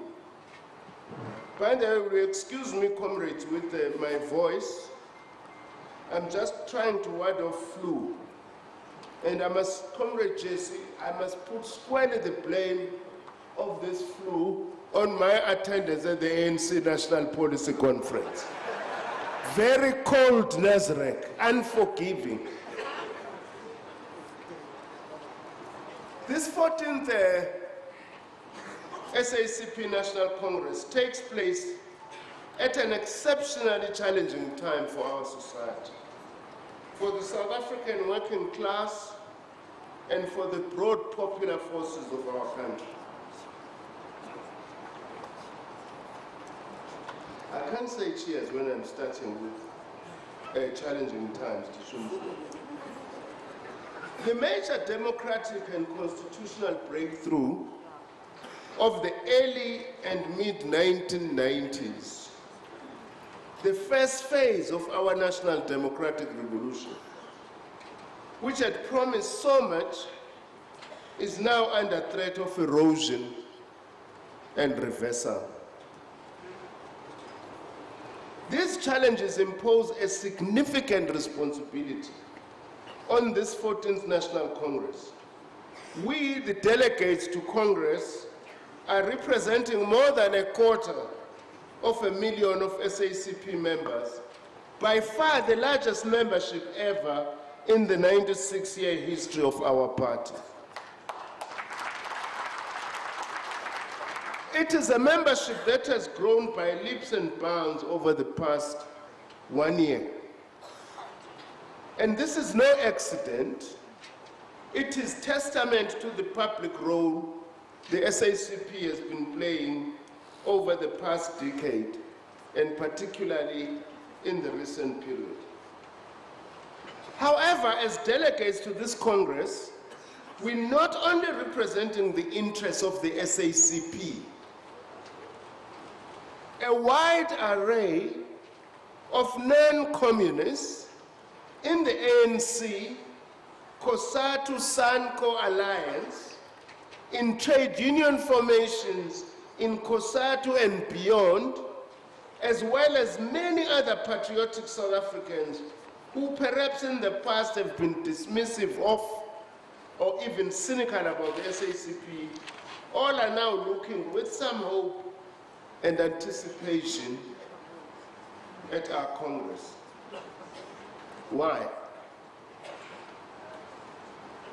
It is an open secret, admitted by itself, that our leading alliance partner, the ANC, is threatened with serious decline, buffeted as it is by factionalism, manic patronage networks, and corporate capture.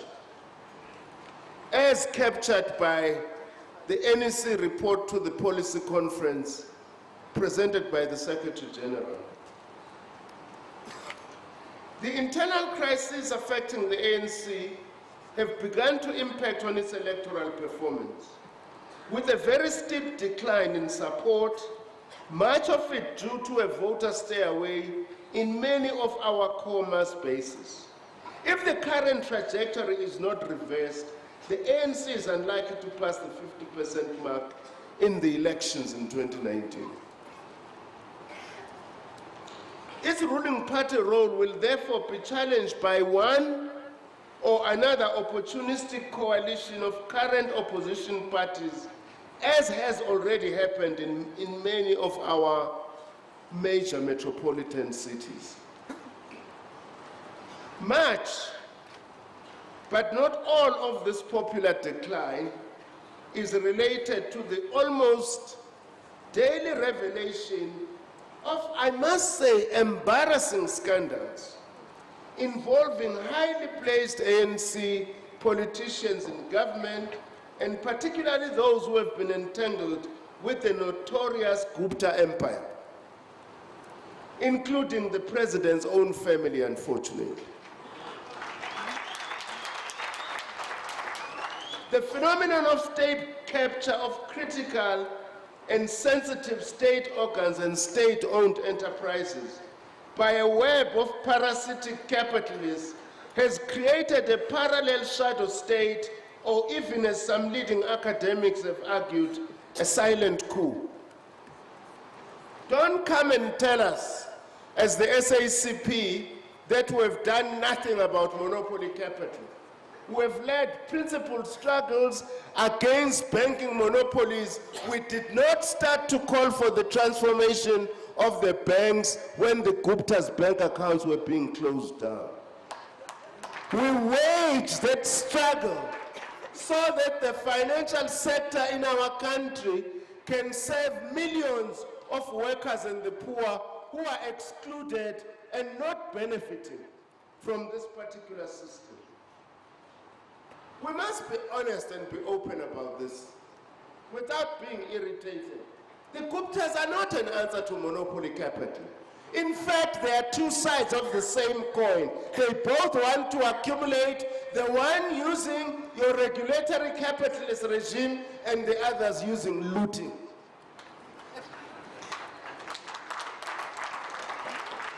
Now, we get asked, I think I need to say this at this point on behalf of the Central Committee. We get asked, why are we preoccupied with the family? As Comrade David Makura was saying, if you weaken ESCOM, you weaken Transnet, you weaken the SABC, you weaken the SAA, we have no weapon with which to roll back the power of monopoly capital. You roll back the power of monopoly capital through a combination of two things. One is state power, and secondly, it's popular power. What also state capture is doing is corrupting our organizations. Money-based factionalism, because there is mutual dependence between these parasites and factions in our movement who want to capture our organizations, deliver them to these parasites so that they accumulate and bring back money to drive factionalism inside our institution. And through that, our own ability to lead popular forces to transform our country is weakened. We only visit our people once in 5 years when we are going for elections. Now, these are one of the critical issues facing this Congress. Unfortunately, as we all know, these things that the report is mentioning are not only limited to the national sphere alone. We'll be making a mistake. In many localities, managed factions gatekeep over branch participation and actively read membership audits. That's why this notion that the become a cliche, frankly. It's become a cliche. Often amandla in regional and district leadership go to bears who control these branches and also who control who can get into that branch or not. That's a fact. Now, one of the key challenges of this Congress, how do we revitalize our movement, our alliance? But also, this poses a question to our own branches as the SACP. Are our branches in dynamic and organic and lively interaction with our communities, or we ourselves are preoccupied with palace politics in the alliance? Are our VD-based branches working? Those are the questions we have to face here, ourselves as the South African Communist Party. Now, but we must not be pessimistic. This negative picture is also countered by the fact that there is growing recognition from within the ANC, the SACP, COSATU and SANCO, or the ANC Parliamentary Caucus, or provincial and regional structures, or from veteran stalwarts, and many genuine, we underline, genuine MK veterans. We underline from many genuine MK veterans. As well as, if you take the ANC's own policy conference, there is resistance to these pathological developments within our movement. That's positive. Comrade David, we agree with you. We must never give up to fight against these pathological developments. We appreciate the stance of some of the MPs of the ANC. Mvelasa, if those MPs did not stand straight, we will still have this rot that is in the South African Broadcasting Corporation today. And that's the ANC we know, and we want those ANC MPs to continue to do that work in order to keep the ANC flag flying high. Now, this resistance has both bone in spread and boldness. That's what at least gives the Central Committee of the party some comfort. Now, but the question remains, is this growing wave of resistance from within the ANC and the alliance against parasitic patronage networks and state capture sufficient to enable the ANC itself at its December 2017 National Conference to make a decisive break with the current trajectory? All of this remains uncertain. And this fluid, uncertain, and frankly dangerous reality presents key challenges for this Congress. We now should shoulder a major responsibility as the SACP for the advance, deepening, and defense of the NDR. Hence our theme, what is the vanguard role of the SACP in the National Democratic Revolution? Without saying we are replacing the ANC, but what's our vanguard role? My mic has disappeared. Okay. I don't know whether it's my voice or a misplaced microphone. Now, how do we play this role without overreaching, without exaggerating our own strengths, but equally without failing to rise to the demands and responsibility of the situation? Some comrades don't like this debate, but it's a fact. South Africa needs the ANC. South Africa needs the African National Congress. Amongst the biggest achievements of the ANC has been to unite the African majority in this country. A very important foundation in building a new South African nation. But what happens if the ANC disappears and is unable to rescue itself? Where will we be, all of us? What would that require? What would that need? Because in terms of what we are seeing now, there is potential, but at the same time, there seems to be no realization. You know, when some of our comrades say, let the rent fall so that we will rise up with the economy, you just despair. You just despair. Are we serious about realizing that we've been graded at a junk status by a number of international rating agencies? We may not like them. And also, it's as if we take it for granted that the people will always look positively towards our ANC and our alliance. That's a very important question, comrades, and we urge this Congress to debate this frankly and honestly.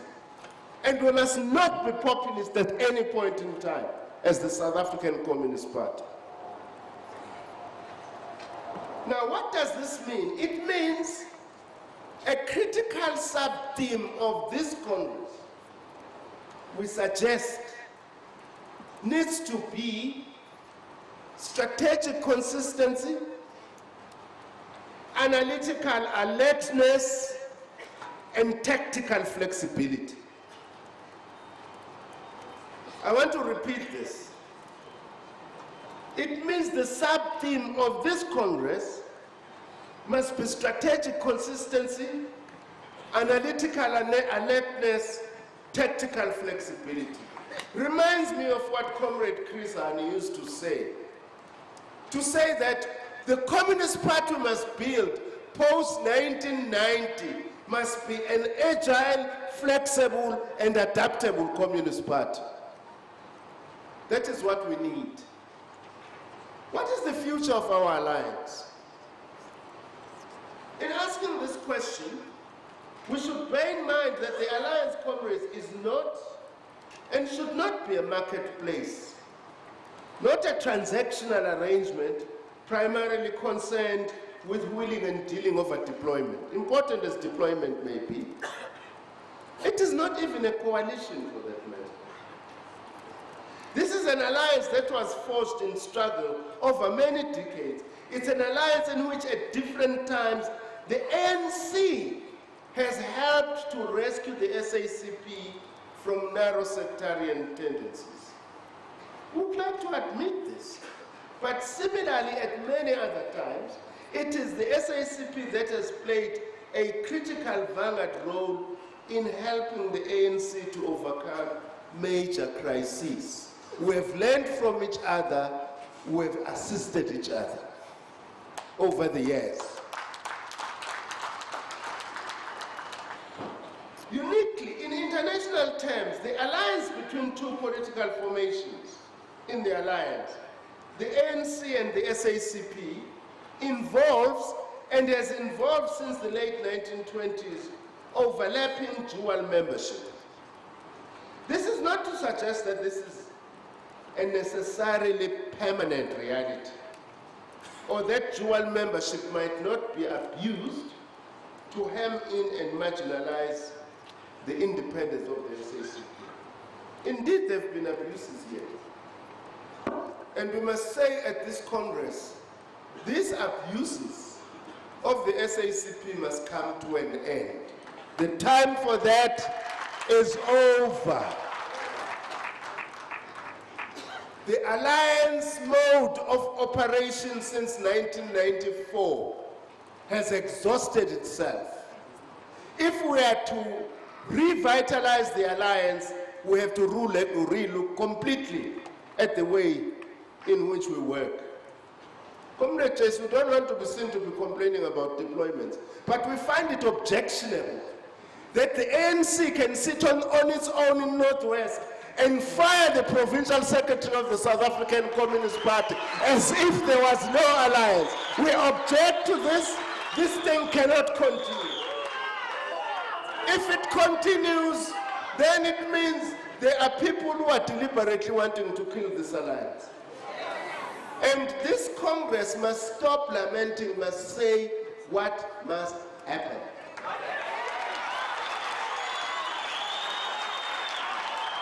Irrespective of who leads the African National Congress, who leads COSATU, who leads SANCO, we must say what must happen, because it's these things that have also allowed our allies to actually be subjected to the worst forms of factionalism.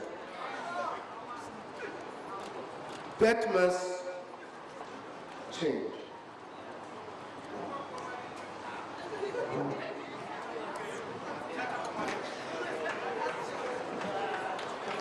And cheers to that.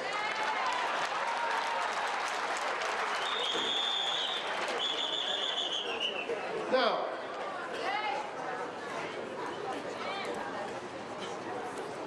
so what posture must the SACP strike in the current fluid situation?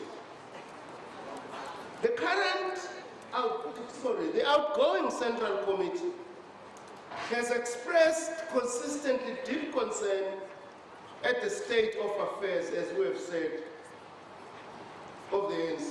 At the same time, we have committed to rebuild the ANC on the basis of the principle-shared program of action. This is an ANC, a people's movement. It does not belong to factions. This is an ANC that we as communists have helped to build over generations. We will not push the ANC off the cliff, but nor will we allow the ANC to be pulled off the cliff by those in the ANC whose greed and recklessness are carrying the ANC, and indeed our country, headlong towards the edge. It is difficult to predict with certainty what will happen over the coming 6 months, which is why we say that this will require of the SACP strategic consistency. What do we mean by that? Not free-floating opportunism or short-term emotional responses. Analytical alertness, what do we mean by that?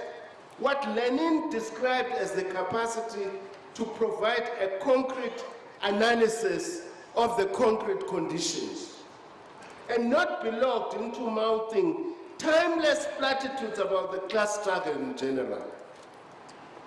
Tactical flexibility means the ability not to be caught flat-footed while still being guided by strategic consistency. There is an African proverb that goes like this, I quote, "If you want to go quickly, you go alone. But if you want to go far, you go together." Is it? If you want to go quickly, you go alone. But if you want to go far, you go together. But together with whom? Together with whom? The fundamental question, perhaps, may not be the SACP's relation to state power or with the ANC, but the party's relationship to the working class and popular masses in general. Historically, this relationship has been considerably deepened by our alliance with the ANC. But whether this will persist is now increasingly an open question, and we must be prepared for different eventualities. These then are among the challenging intra-alliance dynamics that this Congress must help to analyze and to provide resolution on clear directions forward that must leave the SACP neither flat-footed nor isolated in sectarian purity, nor strategically opportunistic. Now, as we address these critical intra-ANC alliance issues, we must be careful, though, of not becoming over-preoccupied with them at the expense of the wider reality. Let us never forget, which is why we are raising these issues, because we are concerned about our capacity to drive a national democratic revolution. But the wider picture against which these alliance developments are taking place is at a time when the lives of the working class, of the rural and urban poor, and of significant numbers of the middle strata have become increasingly precarious. Despite major redistributive efforts since the democratic breakthrough of 1994, including 17 million social grants, subsidized housing for the poor, close to 100% school enrollments, and major improvements in access to water and sanitation, the triple crisis of unemployment, poverty, and inequality persists. In some respects, it has worsened. Stats SA, Statistics South Africa, most recent data indicate that in the first quarter of 2017, a further 48,000 jobs were lost, adding to the 9 million unemployed. The narrow definition of unemployment is now 27.7%, and the unemployment rate among youth is at catastrophic levels. The household debt crisis is equally grave. It impacts upon the poor and the middle strata, not least the much vaunted new black middle classes. By the way, the new black middle classes who have no inherited assets owe their precarious toehold in a suburban lifestyle to high levels of indebtedness. Iyakweleta le middle class yethu la eMzansi. Yingaki idlelwa nezindlu, idlelwa neemoto. To the standard triple crisis list of unemployment, inequality and poverty, a fourth and related scourge must be added. Millions of South Africans live in a state of personal and household insecurity. The criminal justice system is failing poor communities, and particularly women and children. While poverty and insecurity are the daily bread of the majority, a tiny capitalist elite live with excessive wealth. South Africa is notorious for being the most unequal society in terms of income inequality. A recent Deloitte survey of CEOs and chief financial officers at the top 100 JSE-listed companies found that on average, they were getting a total pay package of 17.9 million rands a year, or about 69,000 rands a day. 30 years ago, the ratio of an executive salary to that of a worker in South Africa was around 50:1. Now it is 500:1. And remember here, the class composition is between executives and those who are likely to actually have employment. So we are not comparing these executives to the unemployed. We are just comparing them to those workers who are likely to be having jobs. Why, despite the democratic breakthrough and despite an impressive redistributive effort by our government, Why have this obscene level of class inequality, with strong racial, gendered, and geographical overtones, worsened? The documents tabled at Congress seek to provide answers to this question, while encouraging further debate and discussion. Above all, of course, we need not just to diagnose, but also to ask and answer the quick question: what is to be done? At the broader strategic level, the answer is, as far as the SACP is concerned, a second radical phase of the national democratic revolution. But what do we mean by a national democratic revolution? Is this just a tired recitation of an old slogan, or does the concept of an NDR hold real and relevant meaning? We submit that it still holds real and relevant meaning, as we will try to outline just now. After a prolonged revolutionary struggle, the 1994 democratic breakthrough in South Africa finally abolished the institutions of white minority rule with their origins in centuries of colonial domination. This radical rupture, which we would like now to characterize as a first radical phase of the NDR, laid the basis for a democratic dispensation with a progressive, non-racial constitutional order. Since 1994, the SACP has been actively campaigning for a new push, a second radical phase of the struggle to advance and deepen the national democratic revolution on the basis of the bridgehead of 1994. We have consistently argued that without urgently opening up this new front of struggle, without an uninterrupted second radical advance, the gains of the first phase would be threatened. The liberation credentials of the ANC-led movement could be increasingly eroded as memory of the anti-apartheid struggle receded. Popular power might be dissipated into passive expectation of state delivery or individual consumerism, or at best fragment into thousands of localized and sectoral protest actions. Any undue pause, we have further argued, would allow South African-based private monopoly capital, historically sheltered behind colonial and white minority rule, to regroup. All of these likely tendencies, we said, would leave the structural legacy of apartheid colonialism and the socio-economic crisis affecting the majority of South Africans largely intact. In other words, unless we begin to do something else, the gains we've made over the past 23 years are under threat. Now, it's correct to say in 2017, these observations of ours have been proven correct. Does this mean that the strategic concept of an NDR is itself inherently flawed?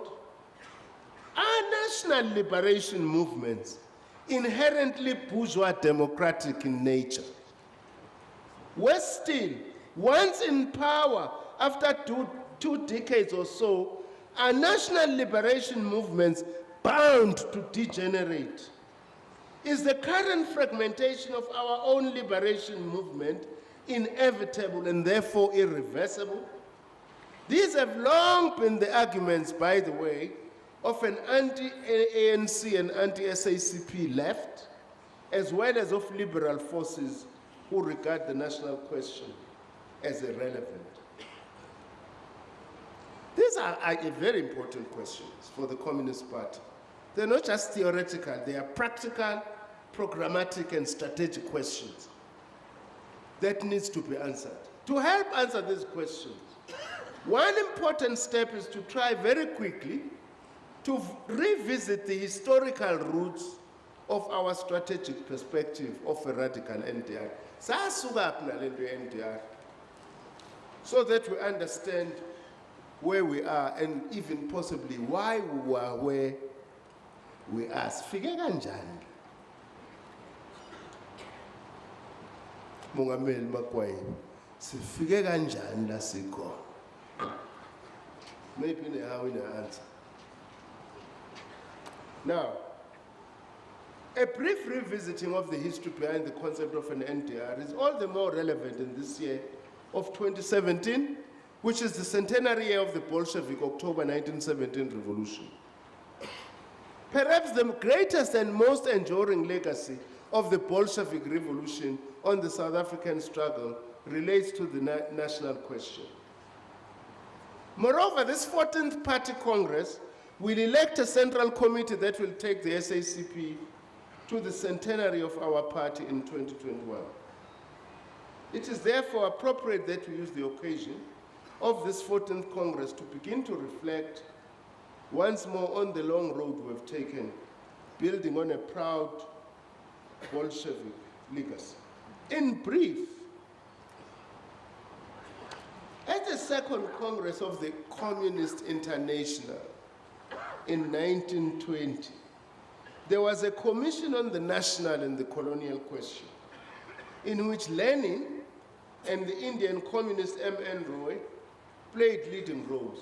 In his report back to Congress on the commission's work, Lenin wrote, and I quote, "We have discussed whether it would be right or wrong in principle and in theory to state that the Communist International and the communist parties must support the bourgeois democratic movement in backward countries.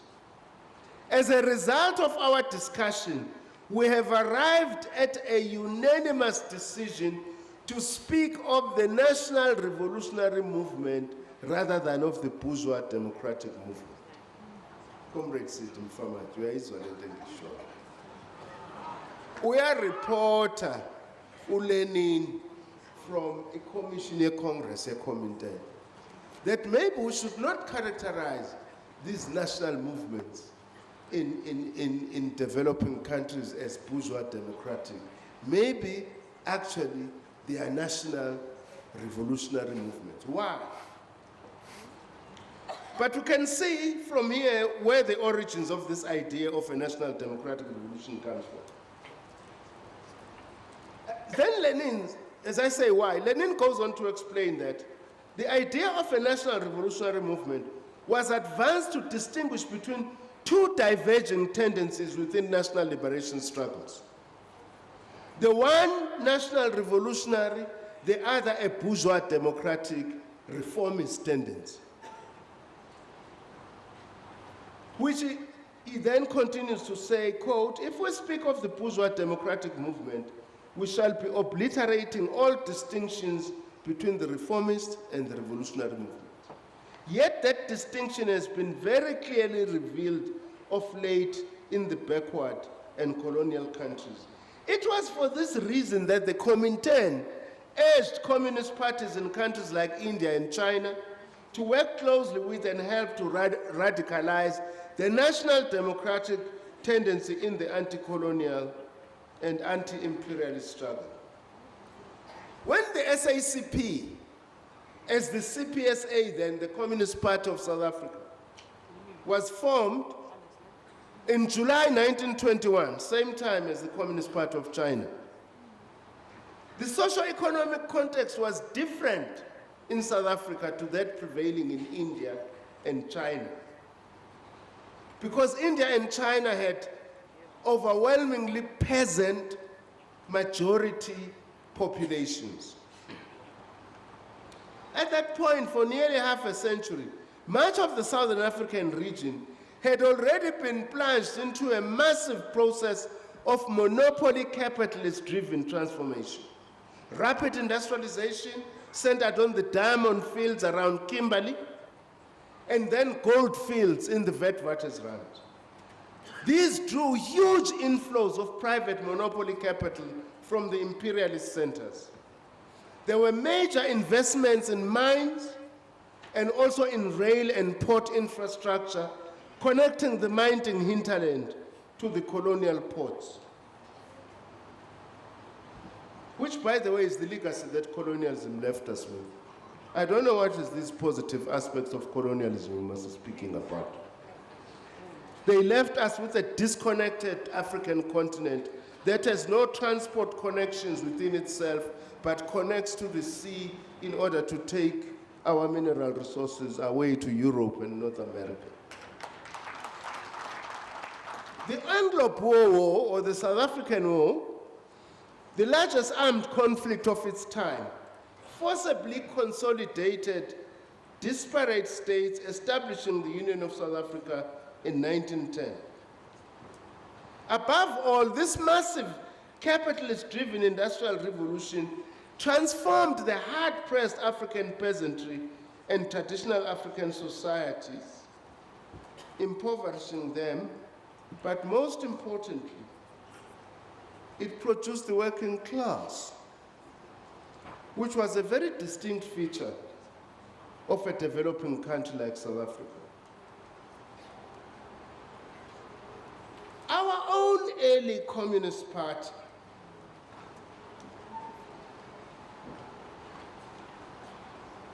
right from the word go, waged the struggle against mining monopoly capital.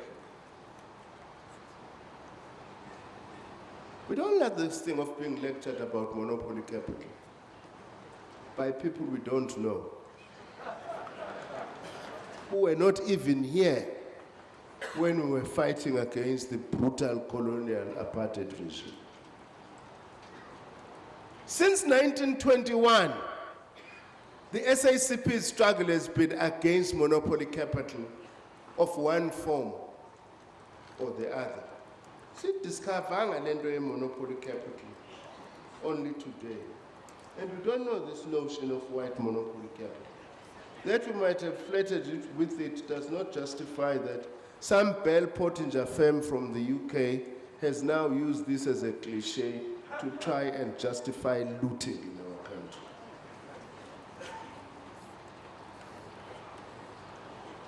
We're my delegates. Let's not sloganeer around these things. Let's put content into them, using this Congress and beyond. Now,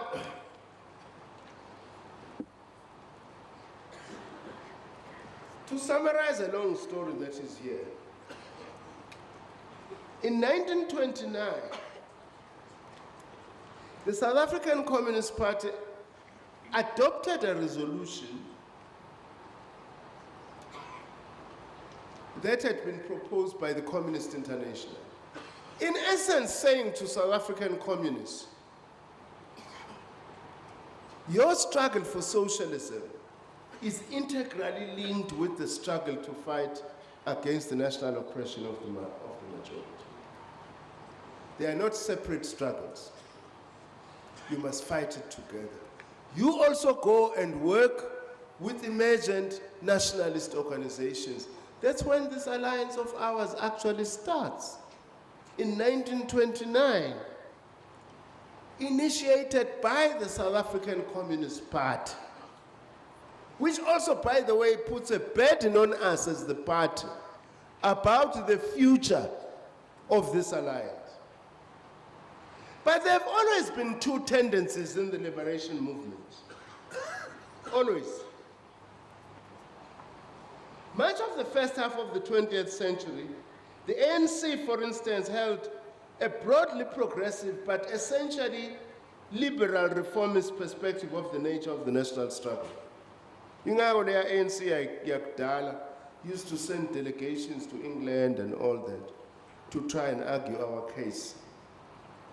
It was not until the struggles of the working class of the 1940s also had an impact in radicalizing the ANC itself, starting with the adoption of the program of action of the ANC Youth League. And the ANC increasingly moved towards a more radical approach and also embraced the Freedom Charter, which was actually adopted by the Congress of the People in 1955. We must also remember there have always been in the ANC a tension between more narrowly nationalist and more bourgeois reformist tendencies on the one hand, and more progressive left-leaning tendencies on the other. In 1962, the SACP, in its program, The Road to South African Freedom, reaffirmed the revolutionary national democratic nature of the South African struggle. And the SACP in 1962 introduced the important concept of colonialism of a special type to refer to the South African situation. Now here that then things also become more important.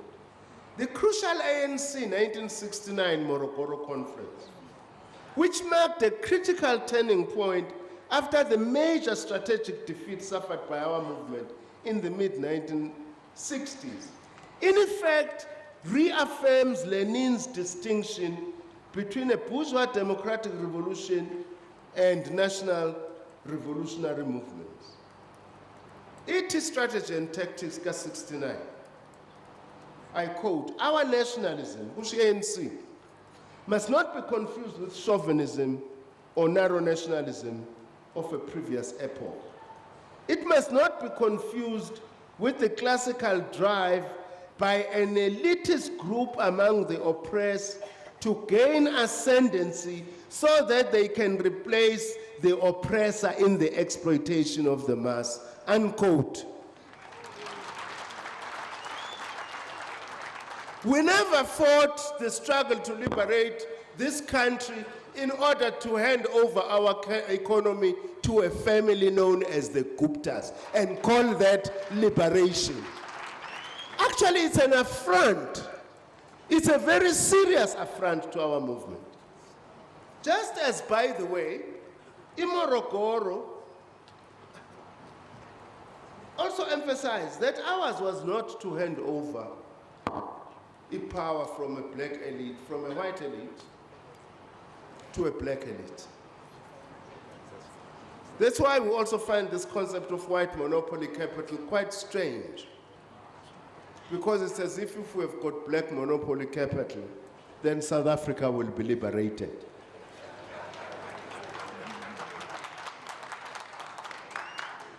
Now, I'm trying to move a little bit quicker.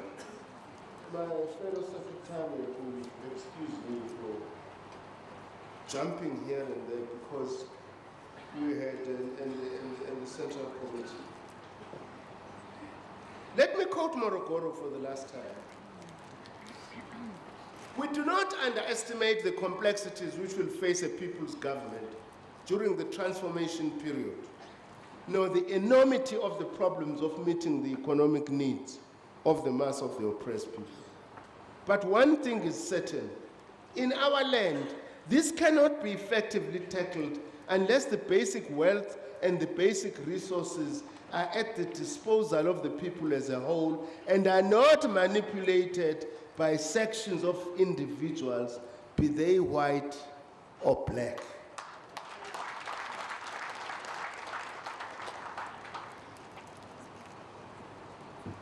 In short, Morogoro, while recognizing likely difficulties, did not see these as reasons to abandon the strategy of a radical national democratic revolution. Now, a bit about the 1994 democratic breakthrough, because we are trying to say, where are we coming from, and therefore, how do we understand the current challenges? There was a debate, by the way, immediately after April 1994 in our movement about the meaning of 1994. Our message as the SACP's Central Committee, we said the struggle continues. By the way, there was a debate even inside the party because Comrade Joslov was a little bit irritated. Why are we having an African communist with a big thing outside saying, "I luta continua"? Hasn't things changed? But also inside the movement, there were those who were saying, "Free at last." With Maibuya's cover, for instance, with the union buildings. Optimism, of course, important. But buried beneath this was the meaning, debate about the meaning of 1994.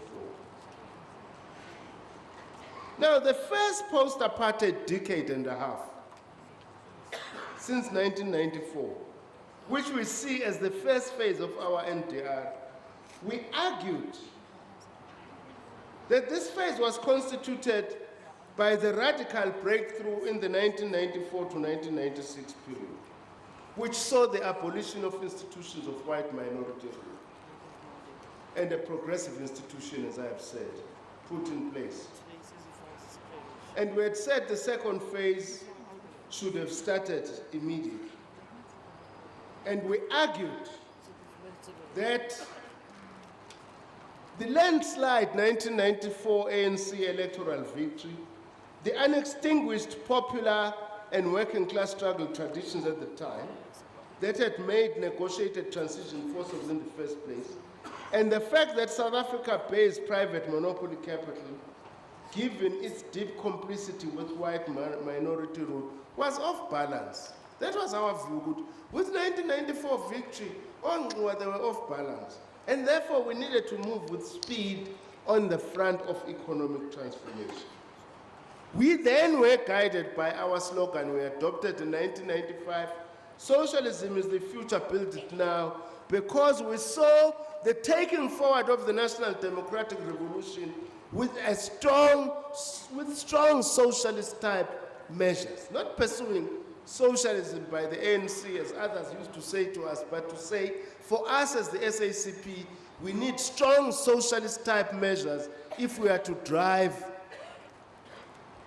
economic transformation, for example. Unfortunately, it was not to be, because we also had another debate after 1996, especially after the adoption of GEAR as the economic policy. We felt that as South Africa, we were more or less modeling ourselves around a kind of a third way, as was pursued at the time by your Tony Blairs, your Bill Clintons. In fact, we regard Obama as the last of your third way leaders in the West. Big debates inside the alliance around where we actually need to go. But at least there were debates. At least there were debates. Not these attempts now to shut debates down in order to impose particular views and issues. Now, deindustrialization, growing employment precariousness, deepening inequality, and the flow of migrants has been the terrain on which populist, rhetorically anti-establishment right and extreme right-wing political parties and personalities have surged electorally within the US. Global capitalism is in a crisis, especially its neoliberal model, which is leading to the emergence of these populist figures. Who thought that the United States could both elect an Obama and immediately after that a Donald Trump?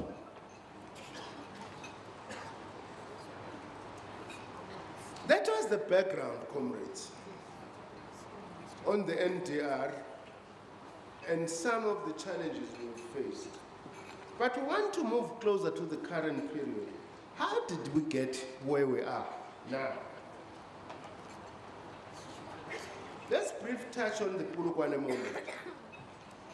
After 1994, there were consistent efforts from within the ANC and ANC-led movement to counter this, which we call the neoliberal third way project, which we had termed the 1996 class project. These efforts came to a head in Polokwane, and one of the perspectives of the upheaval that occurred at this point was the assertion that the ANC is the strategic political center. Who is the strategic political center? Is it the ANC or the alliance?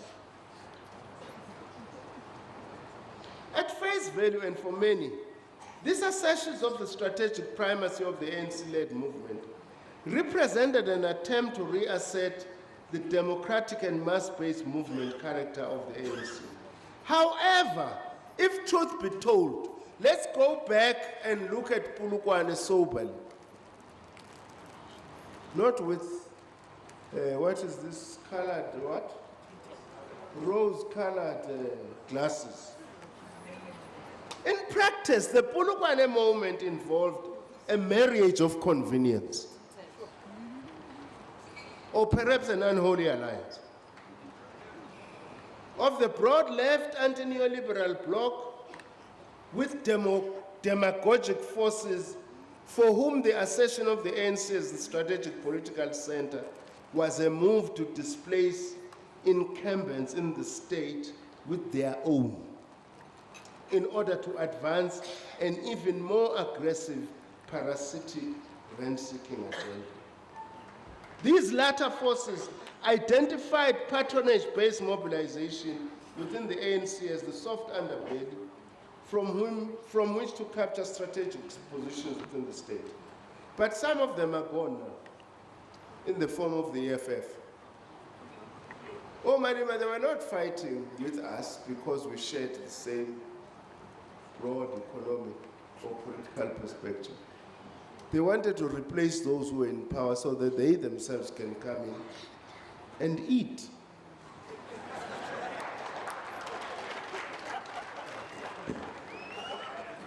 So Polokwane came to pass. And then there was the first Zuma-led ANC administration. We're coming closer to these issues. In the first Zuma-led administration between 2009 and 2014, there was a relative balance of forces between the divergent agendas that had come together in a marriage of convenience at Polokwane.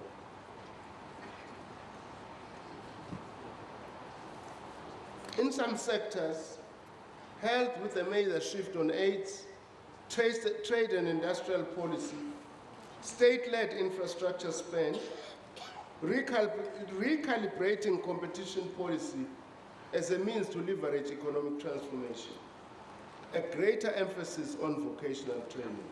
Space was opened up for progressive advances, including developing a better working relationship between the state and social movements.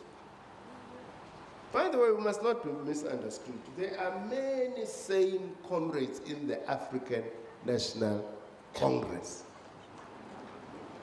Ama-comrades at angawona makomanisi kodwa who have an interest of our people at heart. We must not be misinterpreted as if there are no such people in the African National Congress. Many of whom, by the way, who are fed up about these parasitic patronage networks. However, in terms of sustaining and rebuilding the ANC-led movement's capacity to mobilize, the key motive forces, these and other positives in state development, coincided with the weakening of COSATU, unfortunately, partly as a result of the global economic downturn and resultant retrenchments. Also on the side of the SACP, there was a loss of momentum in terms of active working class and popular mobilization, a failure to sustain very successful financial sector campaign for instance. Deployment advances in some sectors noted above, however, were always and surely deliberately held in check by other deployments in the 2009-2014 administration. A related question that this Congress must, communists, by the way, have always been in government since 1994. This idea that it's this current leadership that is in government, as if before there was no Joe Slovo, there were no Jeff Katebes, there were no many other communists who were serving. Here is Kumalo there, Ronnie Castrils, who was in our Politburo and served as a minister.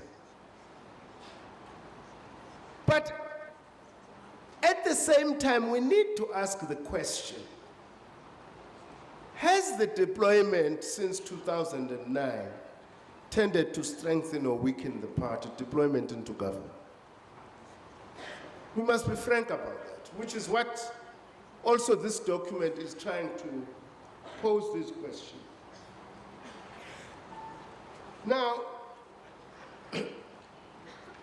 we need to discuss this in this Congress.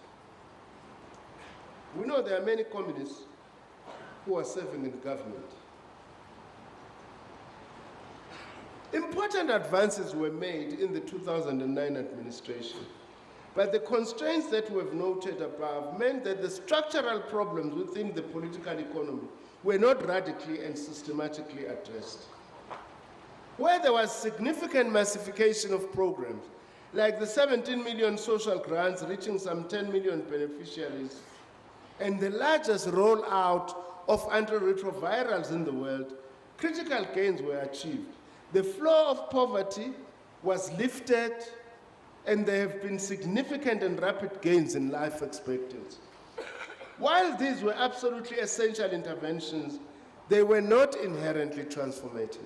That's the issue we need to face. In other cases, where there were significant budgetary allocations, like in the major state-led infrastructure build program, for instance, much of it had been spent on what, as the SACP, we believe, were non-transformative vanity projects to Shomkulu, like the 2010 FIFA World Cup Stadium and other related infrastructure. We are still of the view that includes the Gauteng Freeway Infrastructure Program, the King Shaka International Airport, and the Gautrain. We have not changed our view. But Makura, as Premier, you must know, as the SACP, we are concerned that the Gautrain only goes to former white areas and connects the airport, Sandton, Tshwane. Where is the connection to a Dobsonville?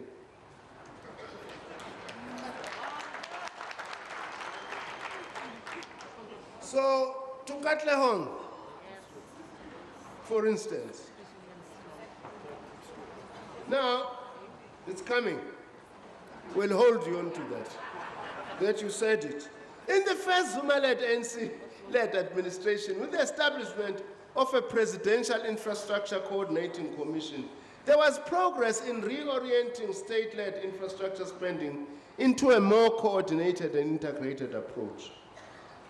However, and unfortunately, weaknesses and parasitic activities in key state-owned companies and in different spheres of governments constrained the potential impact. The massive overspending at Nkandla through corrupt means symbolized both the continuation as well as the personalization of the Vanity Project phenomenon. Siyazi-ke Tisho Mkhulu, unfortunately, bakususa usadila nale nto yasenkandla.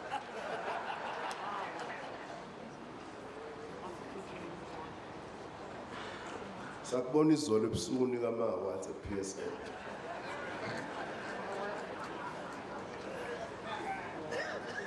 Uthe uComrade uNcesi usezoba namathikithi manje njengoba uMinister of Sport. Sifike sizowacela, but unfortunately uzobe phetha we-Pirates amaningi.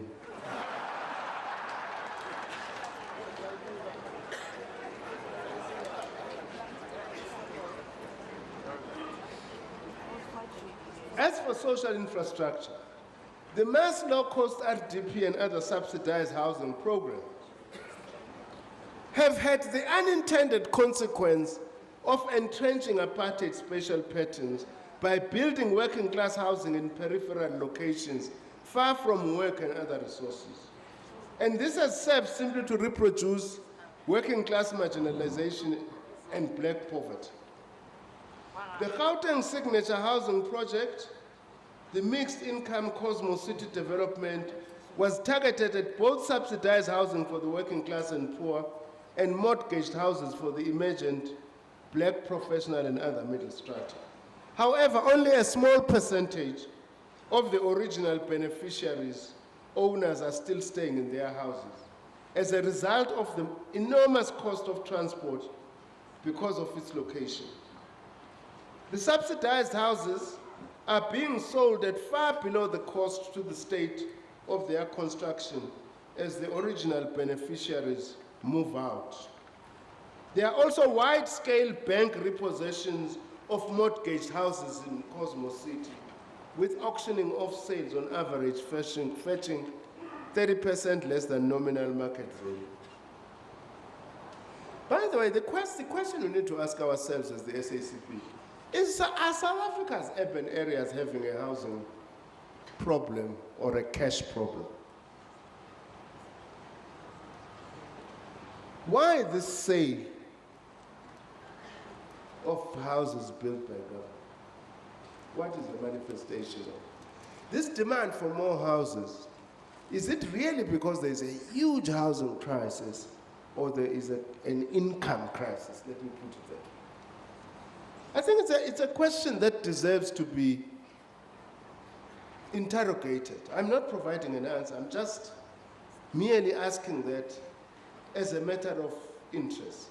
Other potentially critical pillars of a radical second phase of the NDR, like the state-led Industrial Action Program, have simply not received the scale of funding that would enable a qualitative step change.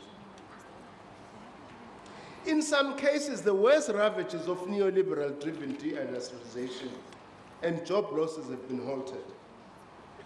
And some level of employment stabilization has remarkably been achieved in a sector like clothing and textiles, indicating what could be achieved more widely if there was sufficient political will and resources.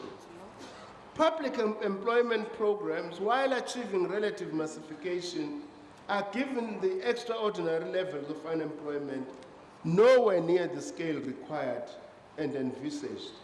By the way, the districts and branches of the SACP needs to come closer to these EPWPs. One day, over the Christmas period, I got about 70 EPWP workers marching to my home, Kwatambuza in Maritzburg.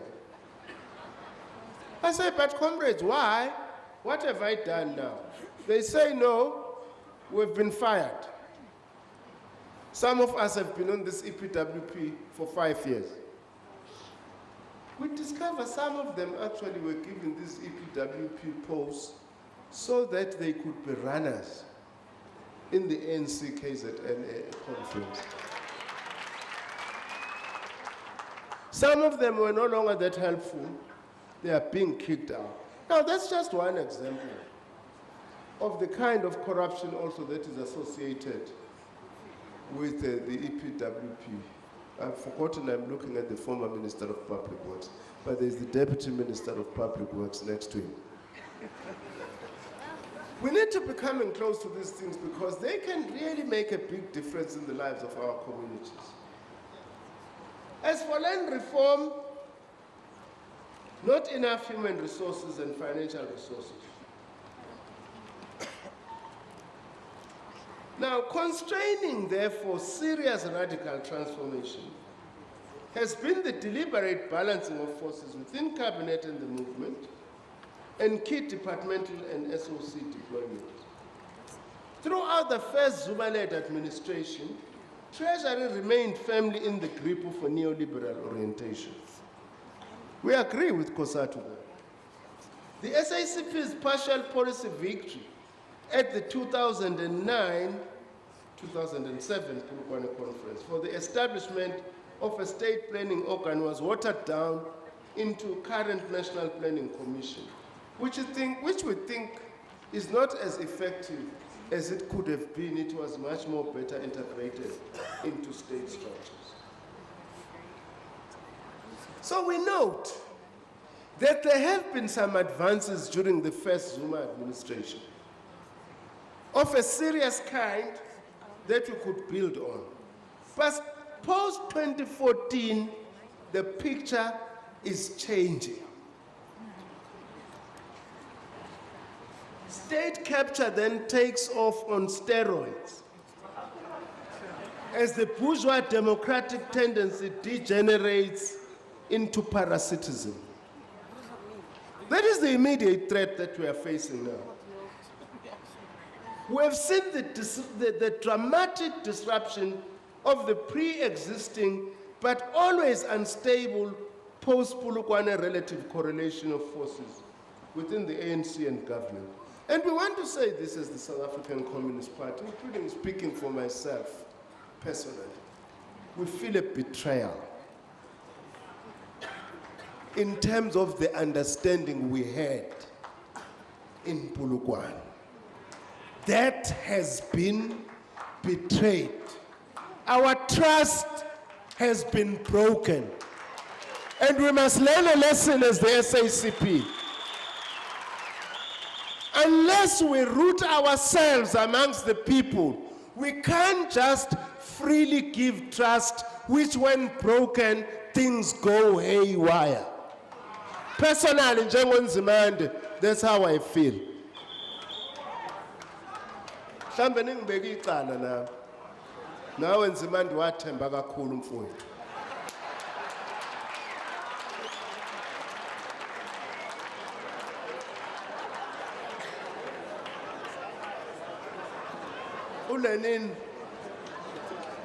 Lenin used to say, no,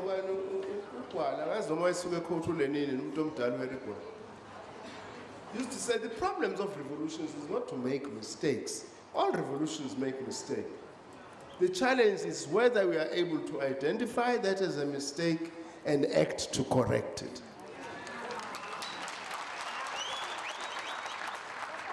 Now,